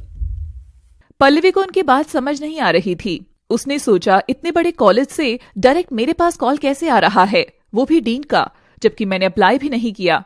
उसे थोड़ा अजीब लगा। पल्लवी ने थोड़ा सोचकर बोला, thank you so much for the opportunity sir, पर क्या मैं ये जान सकती हूँ कि आपको मेरा नंबर कहाँ से मिला, क्योंकि मैंने तो अप्लाई नहीं किया। आपके पुराने कॉलेज में कॉन्फ्रेंस हुई थी, वहां पर हमारा कॉलेज भी आया था। तब हमने आपकी स्पीच सुनी थी, उसी डेटा में से आपका नंबर निकलवाया मैंने। ठीक है सर, मुझे कब और किस दिन आना है? अगर आप प्रिपेयर्ड हैं तो आप आज भी आ सकती हैं, 2 बजे तक। ओके। पल्लवी बहुत खुश थी। उसे याद आता है कि उसके डॉक्यूमेंट्स तो उसके घर पर ही हैं। पल्लवी सोचती है, ऐसा करती हूँ कि अंशुल से कह देती हूँ वो थोड़ी देर में मेरे डॉक्यूमेंट्स कलेक्ट करके मुझे मेरे कॉलेज के पास ही दे दे। दूसरी तरफ केतन फोन पर उसकी डीन से बात कर रहा था। आपका काम हो गया सर। ठीक है, थैंक यू। केतन ने फोन रख दिया। वो खुश था कि पल्लवी दिन भर घर से बाहर रहेगी और वो काम करेगी जिसमें उसे सबसे ज्यादा खुशी मिलती है। पल्लवी ने अंशुल को फोन करके डॉक्यूमेंट्स लाने को कह दिया और खुद तैयार होने लगी। घर के हॉल में अनुपम और सरिता बैठकर बात कर रहे थे। क्या बात है, आज इतनी देर तक तुम घर में कैसे हो? आज तुम्हारी कोई पार्टी नहीं है क्या? है तो, पर मैं क्या करूं? मेरा बेटा जो मेरे सर पर एक मुसीबत लाकर बिछा दी है, उस पर भी तो नजर रखना जरूरी है। अगर मेरे घर में कोई चोरी चकारी कर ली तो? अनुपम के चेहरे पर एक तंज भरी मुस्कान आ गई थी। तभी वहां से पल्लवी तैयार होकर अपना पर्स टांग कर निकली। सरिता अनुपम से धीरे से बोली, ये फटीचर कहाँ चली? हाथ में पर्स लेकर जा रही है, कहीं मेरे घर का कोई सामान तो नहीं रख लिया, देखती हूँ। ए रुक!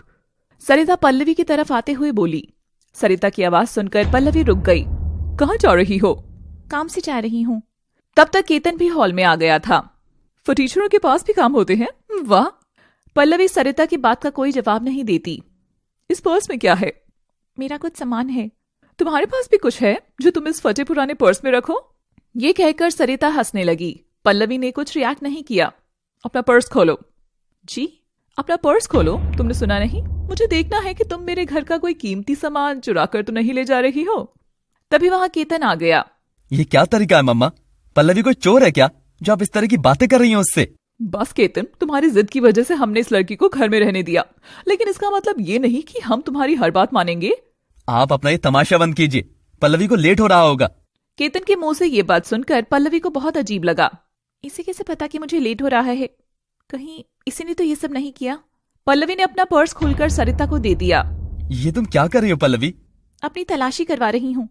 सरिता पल्लवी के पर्स की तलाशी लेने लगी और उसका पूरा पर्स पलट दिया, जिस वजह से सारा सामान बाहर आ गया। उसमें टूटे 100 रुपए, एक पेन और एक डायरी थी। सरिता उसे देखकर हंसने लगी। वाह, पर्स तो इतना बड़ा है तुम्हारा, और उसमें निकला क्या, ये चिल्हड़? पल्लवी कुछ जवाब नहीं देती। पल्लवी तुम जाओ, तुम्हें लेट हो रहा होगा। इंटरव्यू में लेट पहुंचने से इंप्रेशन खराब हो जाता है। केतन के मुंह से अचानक ही बात निकल गई। पल्लवी समझ गई थी कि ये सब कुछ केतन के कहने पर हुआ है।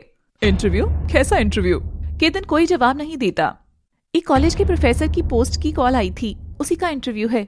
तुम क्या इस बंगले को होटल समझती हो जो यहाँ ऐश और आराम से रहोगी, खाओगी पियोगी और दिन भर ऐश करोगी? बस मम्मा, बहुत हो गया।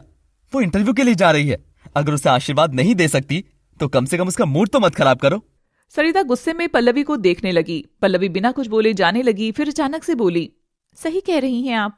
पल्लवी कमरे में गई और वापस से अपने पुराने कपड़े पहनकर आ गई और सरिता से बोली, आपने बिल्कुल सही कहा, यही मेरी औकात है। हम जैसे लोग यही करना डिजर्व करते हैं। ये कहकर पल्लवी किचन में चली गई और जमीन पर बैठकर सब्जी काटने लगी। सरिता भी वहां से चली गई।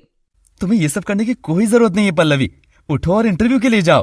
पहली बात, आज के बाद दोबारा मेरी निजी जिंदगी में कभी दखल अंदाजी मत करना। और दूसरी बात, बहुत शौक था ना तुम्हें मुझसे शादी करने का, तो उसी के सुख भोग रही हूं मैं। देखो आज तुम्हारी वजह से मैं क्या से क्या हो गई हूं। मेरे और मेरे परिवार के पास भले ही पैसे कम थे, पर सपने और जिंदगी में आगे बढ़ने की इच्छा बहुत थी। पर आज महल में होकर भी मायूस हूं। खैर, अमीर ने अपनी जिद पूरी कर ली, ये सबसे ज्यादा जरूरी था। ये कहकर पल्लवी दोबारा से अपने काम में लग गई। केतन के पास शब्द नहीं थे, वे बिना कुछ कहे वहां से चला गया। दूसरी तरफ पारुल और अमन ने कॉलेज ज्वाइन कर लिया। दोनों अपने क्लास की तरफ जा रहे थे। अमन, मुझे तो यकीन नहीं हो रहा कि हम वापस से कॉलेज में हैं। मैं बहुत खुश हूँ। खुश तो मैं भी हूँ पारुल, बस दीदी के बारे में सोचकर डर लग रहा है। पता नहीं वो कैसी होंगी। हाँ, चिंता तो मुझे भी उनकी हो रही है। ऐसा करते हैं, शाम को उनसे मिलने चलते हैं। Good idea. वो दोनों क्लास की तरफ जाने लगे कि तभी आयशा अपने दोस्तों के साथ आ गई। Oh my God, the cheaters are back. Welcome back, guys. अमन और पारुल उसे देखने लगे। अब ऐसे क्या देख रहे हो? वैसे एक बात बताओ, तुम लोगों को दोबारा यहाँ एंट्री कैसे मिल गई? क्योंकि हम बेकसूर थे, हमें फंसाया गया था। सच्चाई तो एक दिन सामने आनी ही थी, सो आ गई। Oh really? वाह, congratulations girl. वैसे एक बार जो धब्बा लग जाता है ना, फिर वो मिटता नहीं है। छोटी लाइन के आगे अगर बड़ी लाइन खींच दी जाए तो वो अपने आप ही छोटी लगने लगती है। उसे मिटाने की जरूरत नहीं पड़ती। हम भी खुद को इस लायक बनाएंगे कि ये बात बहुत पीछे छूट जाएगी। Oh, sympathy mode on. All the best. Ayesha ने अपना हाथ आगे बढ़ाया, फिर पीछे करते हुए कहा, ओह, गंदे हो जाएंगे, सॉरी। अमन और पारुल वहां से चले गए। उनके जाते ही आयशा अपने दोस्तों के साथ उन पर हंसने लगी। शाम हो गई थी। अमन और पारुल केतन के बंगले के पास खड़े थे। मुझे तो अंदर जाने में बहुत डर लग रहा है। चलो वॉचमैन से बात करते हैं। अमन और पारुल वॉचमैन के पास पहुंचे। हाँ, क्या चाहिए? वो हमारी बहन इस घर में रहती है, तो हमें उनसे मिलना है। अच्छा, कोई नौकरानी है घर में? उसके भाई बहन हो? नाम बताओ, मैं बुलाता हूँ। नौकरानी नहीं, बहू है घर की, पल्लवी। वॉचमैन उन्हें देखने लगा।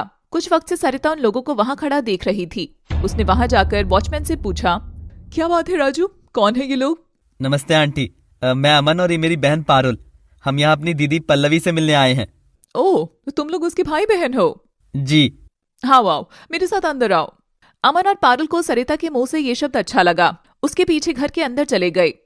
आओ आओ, बैठो। अमन और पारुल सोफे पर बैठ गए।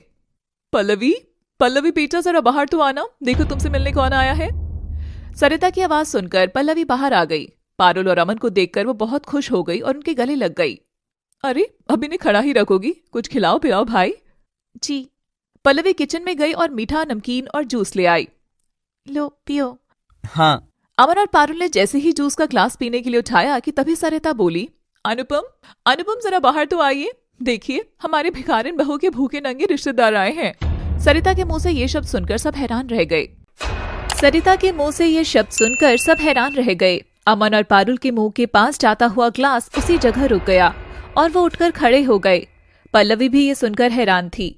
उसने ये सोचा नहीं था कि सरिता अमन और पारुल के साथ भी इस तरह से बर्ताव करेगी।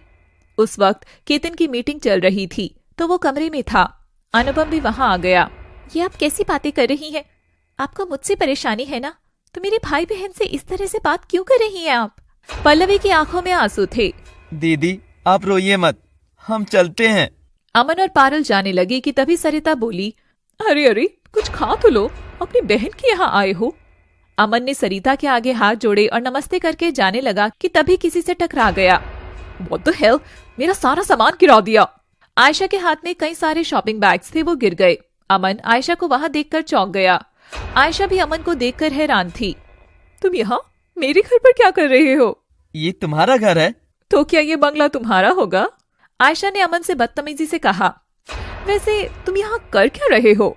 आयशा की बात सुनकर सरिता बोली, अरे ये तुम्हारी फटीचर भाभी का भाई है, ये इसका भाई है। वाह, दोनों भाई बहन एक। अमन ने पल्लवी से कहा, दीदी मैं चलता हूँ। अरे रुको तो, जरा मैं तुम्हें सबसे मिलवा तो दूं। आयशा ने सरिता से कहा, ये वही दोनों हैं जिन्हें कॉलेज से निकाल दिया गया है। ओह, तो यही दोनों हैं वो? हाँ मॉम, पर अभी इन्हें वापस ले लिया गया है। तीनों भाई बहन एक जैसे। वाह, इन भूखे नंगों की यही फितरत होती है, जहाँ से चाहे वहां से फायदा उठाते हैं। मेरे भाई बहन ने कुछ नहीं किया था, उन्हें आपके बेटे ने फंसाया था। मेरे बेटे ने? उसके पास और कोई काम नहीं है क्या जो तुम्हारे इन चक्रों में पड़ेगा वो? ये तो आप अपने बेटे से ही पूछिएगा। तेरे लिए मैं अपने बेटे का समय नहीं बर्बाद कर सकती। पता नहीं किस बला को मेरे सर पर लाकर बिठा दिया है। इसकी सूरत देख लेती हूँ तो मेरा दिन खराब हो जाता है। अमन और पारुल को उसकी दीदी के साथ होता बर्ताव बहुत बुरा लगा। उनकी आंखों में आंसू थे। तब तक वहाँ केतन आ गया। क्या हो रहा है ये सब? अमन, पारुल, तुम लोग यहाँ आओ, बैठो। अमन और पारुल ने आंखों में आंसू भरे उसे गुस्से से देखा। नहीं, वो लोग यहाँ बैठेंगे तो सोफे गंदे हो जाएंगे।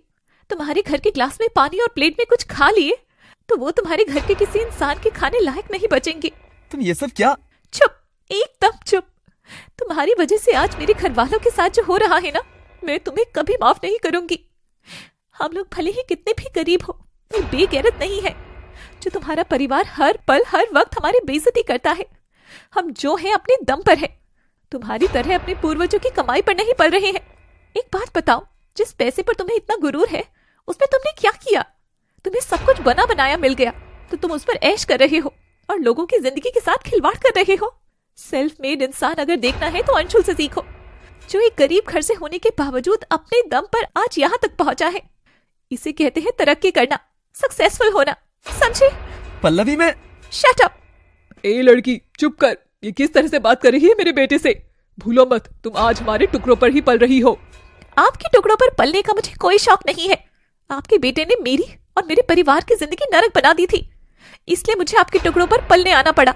सरिता पल्लवी पर हाथ उठाने के लिए आगे बढ़ी कि केतन ने उसका हाथ पकड़ लिया। ये क्या कर रही हैं आप? बस करिए। चुप तो तुम करो केतन। तब तक वहाँ अंशुल आ गया। अंशुल को देखकर पल्लवी उसके पास गई और बोली, अंशुल तुम यहाँ? मुझे अमन ने मैसेज किया। अच्छा हुआ जो तुम यहाँ आ गए। प्लीज अमन और पारुल को यहाँ से ले जाओ। ये कहकर पल्लवी रोने लगी। हाँ, जा रहा हूँ, बस 1 मिनट। अंशुल केतन के पास आया। तुम जैसा बेगैरत और घटिया इंसान मैंने आज तक नहीं देखा। प्यार करते हो ना पल्लवी से, तब उसे हर दिन जलील होते देख रहे हो। ए तुम चुप करिए आप। इतना बोलो जितना कोई बर्दाश्त कर सके। तुम मेरी वाइफ से इस तरह बात नहीं कर सकते हो। तो क्या आपकी वाइफ को दूसरों से इस तरह से बात करनी चाहिए? अगर अपनी पत्नी के लिए गलत बात नहीं सुन सकते तो उन्हें भी कहिए कि दूसरों से तमीज से बात करें। और तुम? अंशुल ने केतन की तरफ देखा। अगर अपनी पत्नी की इज्जत का ख्याल नहीं रख सकते थे तो शादी क्यों करी? केतन के पास उसकी बात का कोई जवाब नहीं था। अंशुल प्लीज अमन और पारुल को ले जाओ यहाँ से, और प्लीज पापा को कुछ मत बताना, वो बर्दाश्त नहीं कर पाएंगे। तुम फिक्र मत करो, मैं हूं ना। अंशुल पारुल और अमन को साथ लेकर चला गया। पल्लवी भी गुस्से में रोते हुए कमरे में चली गई। उस लड़की की हिम्मत तो देखो, कैसे मेरे ऊपर चिल्लाया है। और अनुपम, अब ये गंदगी मुझे मेरे घर से जल्द ही जल्द बाहर चाहिए। इसे अब मैं अपने घर में और बर्दाश्त नहीं कर सकती। अरे मॉम चिल, था तो बहुत हैंडसम और अमीर, इन भिखारियों से क्या रिश्ता है इसका? एनीवेज, चलो खत्म हुआ तमाशा। मुझे आज शाम को एक पार्टी में जाना है तो मैं रेडी होने जा रही हूँ। आयशा वहां से चली गई। सरिता और अनुपम भी चले गए। केतन जो कुछ हुआ वो देख रहा था और सोच रहा था ये उसने जो किया क्या वो सही था। केतन भगवान की मूर्ति के पास गया और उस मूर्ति को देखने लगा। उसकी आंखों से आंसू छलक आए। उसने अपनी आंखें बंद करी और पल्लवी के साथ अब तक का सफर उसने देखा। केतन कमरे में आया। उस वक्त पल्लवी फोन पर अंशुल से बात कर रही थी। अंशुल, मुझे कुछ समझ नहीं आ रहा, मैं क्या करूं? मुझे घुटन होती है इस घर में। आज मेरे भाई बहन के साथ जो हुआ मुझसे देखा नहीं गया। हम कम पैसों में भी कितना खुश थे, कितना सुकून था, और आज देखो हम कहाँ हैं। केतन सब कुछ चुपचाप सुन रहा था। उसे महसूस हो रहा था कि किसी से शादी करना बहुत आसान है, पर उसका मतलब ये नहीं कि आप उसके दिल में जगह बना लोगे। केतन पल्लवी के पास गया। पल्लवी ने उसे देखकर अंशुल से कहा, मैं तुमसे बाद में बात करती हूँ। पल्लवी उसे गुस्से से देखकर वहां से जाने लगी। Pallavi, 1 minute please. पल्लवी बिना उसकी तरफ देखे रुक गई।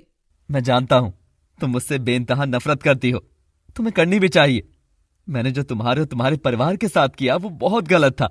मैं सफाई नहीं दे रहा हूं, बस एहसास हो रहा है कि मैंने क्या किया है। लेकिन इसके साथ एक सच और भी है, और वो ये है कि मैं तुमसे बहुत प्यार करता हूं और हर दिन वो प्यार बढ़ता ही जा रहा है तुम्हारे लिए। पल्लवी एक पल को उसे देखने लगती है। मैंने जो किया मैं उसे तो नहीं बदल सकता, पर आज मैं तुमसे ये वादा करता हूं कि तुम्हारे दिल में खुद के लिए जगह बना कर रहूंगा। तुम एक दिन खुद चलकर मेरे पास आओगी। ये कहकर केतन वहां से चला गया। आज उसकी आवाज में जो जज्बा और तरीका था वो उसने पहले कभी नहीं सुना था।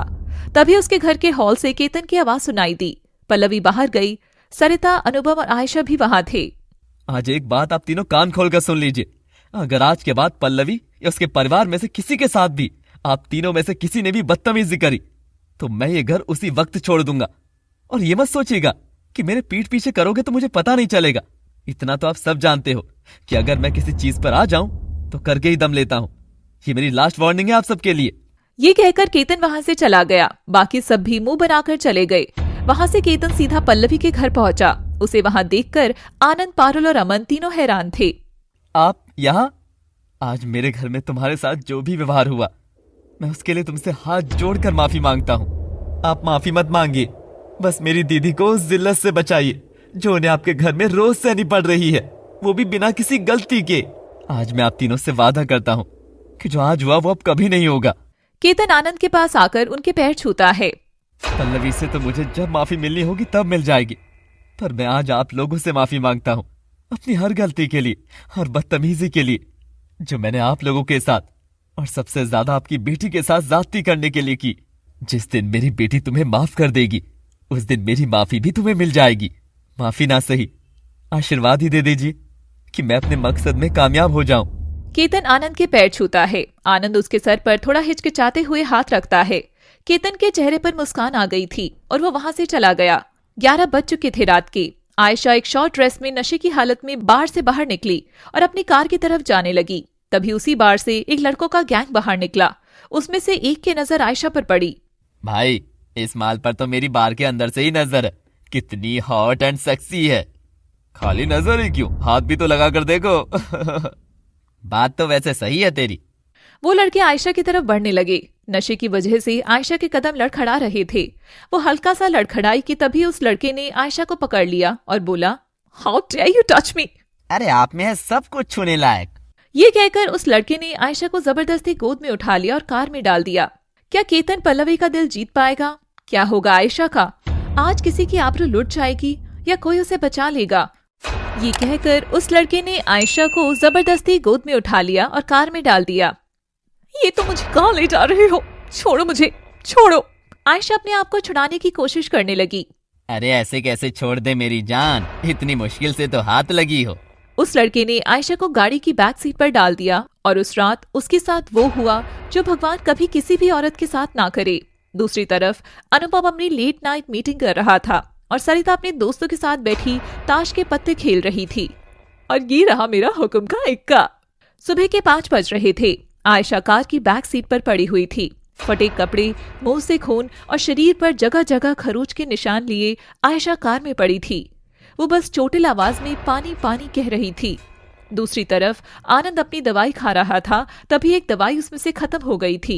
अमन, मेरी बीपी की दवाई खत्म हो गई है, जरा मेडिकल स्टोर से ले आना। ठीक है पापा, मैं अभी ले आता हूँ, पर इतनी सुबह कोई मेडिकल स्टोर खुला नहीं होगा। चलिए मैं देखता हूँ। पारुल, तुम पापा का ध्यान रखना। पारुल, पापा का ध्यान रखना, मैं अभी आता हूँ। ठीक है। अमन वहां से चला गया और मेडिकल स्टोर देखने लगा। उसके घर के आसपास के सारे मेडिकल स्टोर बंद थे। वो वहां से ऑटो लेकर मेन स्ट्रीट पर गया। उसे एक मेडिकल स्टोर खुला दिखा। वो मेडिकल स्टोर उस बार के पास था क्योंकि लोग अक्सर बार से निकलकर वहां से दवा लिया करते थे, तो उसका बिजनेस खूब चलता था। वो ऑटो से उतरकर मेडिकल स्टोर पर गया और दवाई लेकर जब वापस आ रहा था तभी उसकी नजर आयशा की कार पर पड़ी। ये तो आयशा की कार लग रही है। ये इतनी सुबह यहाँ क्या कर रही है? पास जाकर देखो क्या? रहने देता हूँ, अगर उसने देख लिया तो बेइज्जती करने का मौका नहीं छोड़ेगी। अमन वहां से जाने लगा। तभी उसे पीछे की गाड़ी दरवाजा पूरी तरह से लॉक नहीं दिखा। उसे कुछ गड़बड़ लगी।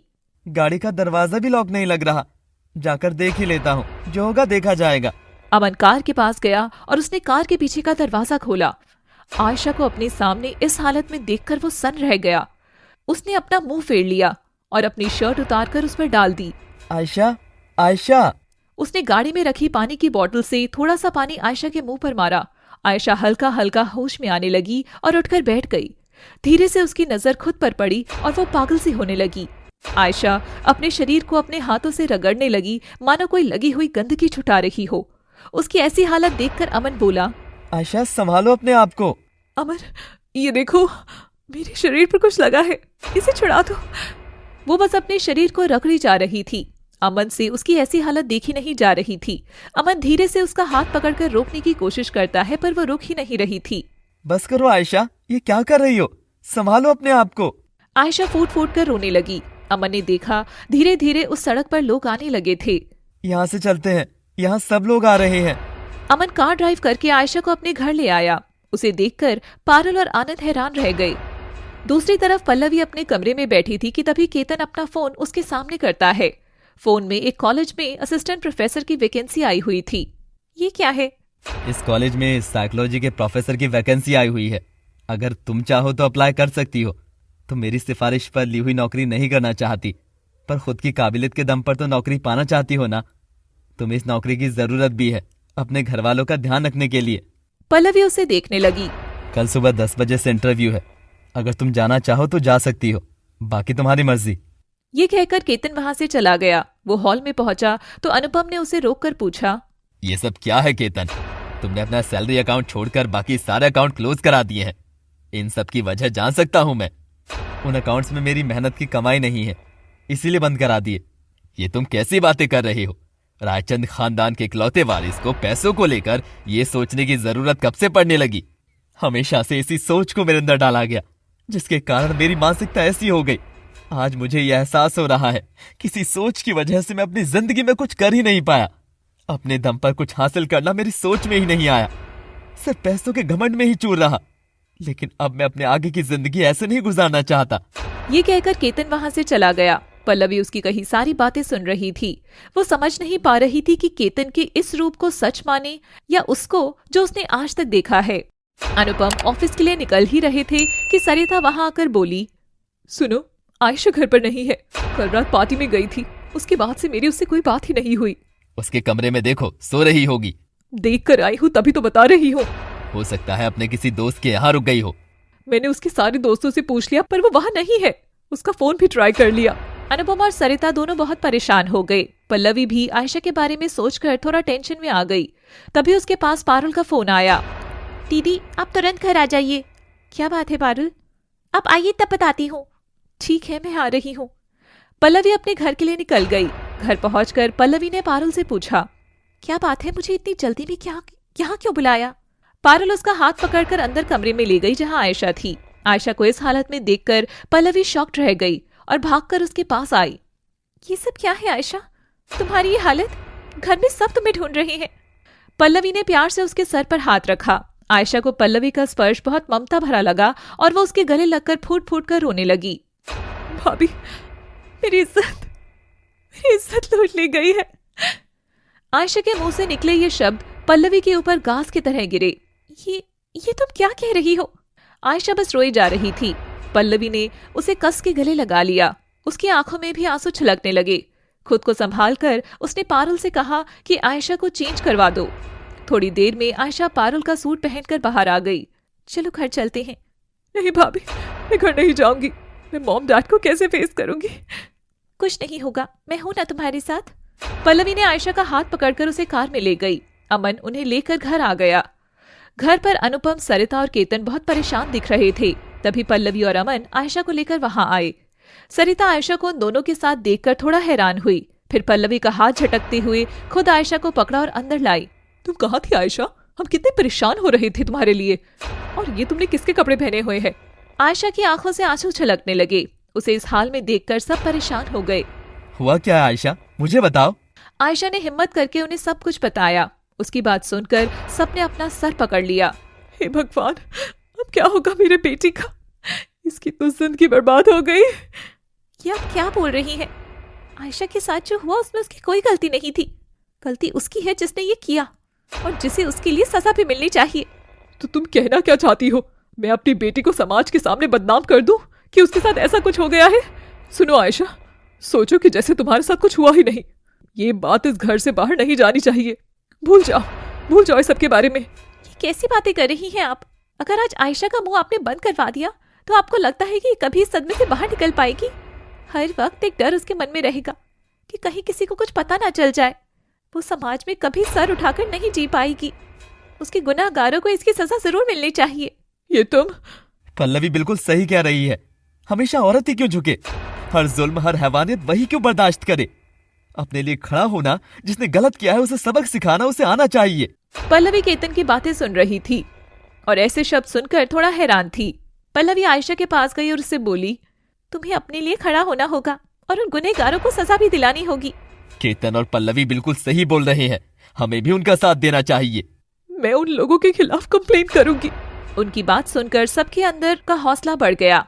मैं अभी उस बार की सीसीटीवी फुटेज निकलवाता हूँ। मैं भी चलती हूँ तुम्हारे साथ। केतन को थोड़ी हैरानी हुई पर उसने कुछ नहीं कहा। उस दिन केतन और पल्लवी ने बार में जाकर जानकारी निकलवाई और उस लड़के के खिलाफ फिर एफआईआर दर्ज करा दी। वो लड़का भी एक बहुत बड़े घर का लड़का था। एफआईआर होते ही वो केतन के घर आया। उसे देखकर सबका खून खौल गया और आयशा डर गई। कमीने, तुझे तो मैं छोड़ूंगा नहीं। केतन उसे मारने लगा। अरे भाई, कंट्रोल कंट्रोल, इतनी गर्मी दिखाने की कोई जरूरत नहीं है। जो होना था हो गया। उस वक्त मैं नशे में था तो बह गया। What's a big deal. Hi baby. Pallavi Ayesha के सामने आकर खड़ी हो गई। तेरी तो रिलैक्स, मैं बस इतना कहने आया हूँ कि जो हो गया सो हो गया, खत्म करते हैं। बात को आगे बढ़ाने से क्या फायदा। बात तो आगे बढ़ेगी और तुम जेल की हवा खाओगे। भाभी जी, आप भी ना कहाँ चक्कर में पड़ी हैं। समझ में आ जाए तो ठीक, वरना। ये कहकर वो जाने लगा। फिर रुक कर बोला, वैसे आपकी भी एक बहन है ना। ये कहकर पीयूष हंसते हुए चला गया। भाभी, आप पारुल का ध्यान रखिएगा, कहीं उसको कोई नुकसान। ऐसा कुछ नहीं होगा, मैं हूं ना। जैसे तुम मेरी बहन हो वैसे ही पारुल भी। उन लोगों की सुरक्षा की जिम्मेदारी मेरी। पल्लवी कुछ नहीं कहती, पर कहीं ना कहीं उसे एक हिम्मत मिली। आज कोर्ट की पहली हियरिंग थी। हियरिंग में सारी चीजें पीयूष के अगेंस्ट आ रही थी। कोर्ट ने अगली डेट दे दी। पारुल कॉलेज से घर की तरफ जा रही थी कि तभी कुछ लड़की बाइक से उसके आसपास चक्कर लगाने लगे। ये क्या बदतमीजी है। बदतमीजी तुमने अभी देखी कहाँ है। एक लड़का उसे जबरदस्ती पास खड़ी कार में बिठाने लगा कि तभी एक मुक्का उसके मुंह पर पड़ा। वो केतन था। पारुल उसके पीछे छुप गई। तुम चिंता मत करो पारुल, मैं हूं ना। केतन ने उन लड़कों को मार मार कर वहाँ से भगा दिया। पारुल, तुम ठीक तो हो ना। हाँ जीजू, मैं ठीक हूँ। पारुल के मुंह से ये शब्द सुनकर केतन को बहुत अच्छा लगा और उसने बहुत प्यार से उसके सर पर हाथ रखा। पल्लवी घर में आयशा को खाना खिला रही थी कि तभी उसने देखा केतन के साथ आनंद, अमन और पारुल आए हैं। आप लोग यहाँ? केतन हमें अपने साथ ले आया है। हाँ दीदी, जीजू ने कहा कि इस वक्त हमारा अलग रहना ठीक नहीं है। पारुल के मुंह से जीजू शब्द सुनकर पल्लवी थोड़ा हैरान हो गई। पारुल उसे जो कुछ हुआ सब बताती है। फिर तो यहीं रहना ठीक होगा। आयशा खुद में गुमसुम बैठी हुई थी। अमन उसके पास गया। ये लो आयशा, मैं तुम्हारे लिए कॉलेज के नोट्स ले आया हूँ। जल्द से जल्द ये सब खत्म हो जाएगा, फिर तो कॉलेज आना ही है। कॉलेज? हाँ, क्यों? किसी दूसरे की दरिंदगी की सजा तुम खुद को सारी जिंदगी थोड़ी ही देती रहोगी। अमन आयशा को समझाता है। दूर खड़े अनुपम, सरिता ये सब देख रहे थे। उनकी आंखों में आंसू थे। कितना बुरा भला कहा हमने इन लोगों को, हर पल हर कदम पर बेइज्जती करी, पर आज हमारे बुरे समय में ये हमारे साथ खड़े हुए हैं। सही कहा तुमने। हमने पैसों की पट्टी अपनी आंखों पर ऐसी बांध रखी थी कि कभी उसके परे कुछ देखने की कोशिश ही नहीं की। दोनों को अपनी गलती का एहसास होता है। 2 दिन बाद कोर्ट की हियरिंग में आयशा पूरे कॉन्फिडेंस के साथ अपने साथ हुई नाइंसाफी को बताती है, जिसके आधार पर पीयूष को सजा हो गई। सब लोग कोर्ट के बाहर खड़े थे। सरिता और अनुपम हाथ जोड़कर आनंद के पास गए। हमें माफ कर दीजिए भाई साहब, हमने आपके हीरे की कद्र कभी नहीं समझी और उसे हमेशा एक पत्थर समझकर धिक्कारते रहे, बल्कि वो हर सम्मान के लायक है। आज के बाद आपकी बेटी मेरी बेटी बनकर उस घर में रहेगी। सरिता पल्लवी के पास जाकर उसे गले लगा लेती है। मुझे माफ कर दो बेटा, बहुत गलत किया मैंने तुम्हारे साथ। हर वक्त बेइज्जती की, पर तुमने इतने बुरे समय में हमारा साथ दिया। आप प्लीज मुझसे माफी मत मांगिए आंटी, जो हुआ भूल जाइए उसे। उन्होंने पल्लवी को गले लगा लिया। चलिए अब घर चलते हैं। 1 मिनट। उसकी बात सुनकर सब रुक गए। केतन पल्लवी के पास आया और बोला, मैंने तुम्हारे साथ जो कुछ भी किया उसे बदल तो नहीं सकता, पर आज मैं तुम्हें इस बंधन से आजाद करता हूँ। तुम जैसे चाहे वैसे अपनी जिंदगी जी सकती हो। ये कहकर केतन जाने लगा कि तभी पल्लवी ने उसका हाथ पकड़ लिया। और अगर मैं इस बंधन से आजाद ही ना होना चाहूँ तो? केतन उसे हैरानी से देखने लगा। तुम अपने आप को समझती क्या हो? जब मन किया जबरदस्ती शादी कर ली और फिर अपने मन से, अपनी जिंदगी से मुझे निकालना चाहते हो। मैं तो चुप, मैं कहीं नहीं जाऊंगी, यही रहूंगी। हमारी शादी हुई है, जैसे भी हालात में हुई हो। और तुम दोनों ने जाने अनजाने में अपनी शादी की हर कसम को निभाया है। इसीलिए तो कहते हैं कि विवाह एक अटूट बंधन है। जो इसमें बंध गया वो अपने आप हर कसम को देर सवेर निभाने ही लगता है। I love you. I love you too. दोनों एक दूसरे के गले लग गए। घर वालों ने मिलकर उनकी एक बार फिर से धूमधाम से शादी करवाई। वहीं अमन और आयशा की नजरें एक दूसरे से नहीं हट रही थी। क्या इनके बीच भी कुछ हो सकता है? क्या पता हो जाए। आपको हमारी कहानी कैसी लगी हमें कमेंट बॉक्स में जरूर बताइएगा। ऐसी ही इंटरेस्टिंग कहानियों को देखने के लिए देखते रहिए हमारा love city channel. Thanks for watching.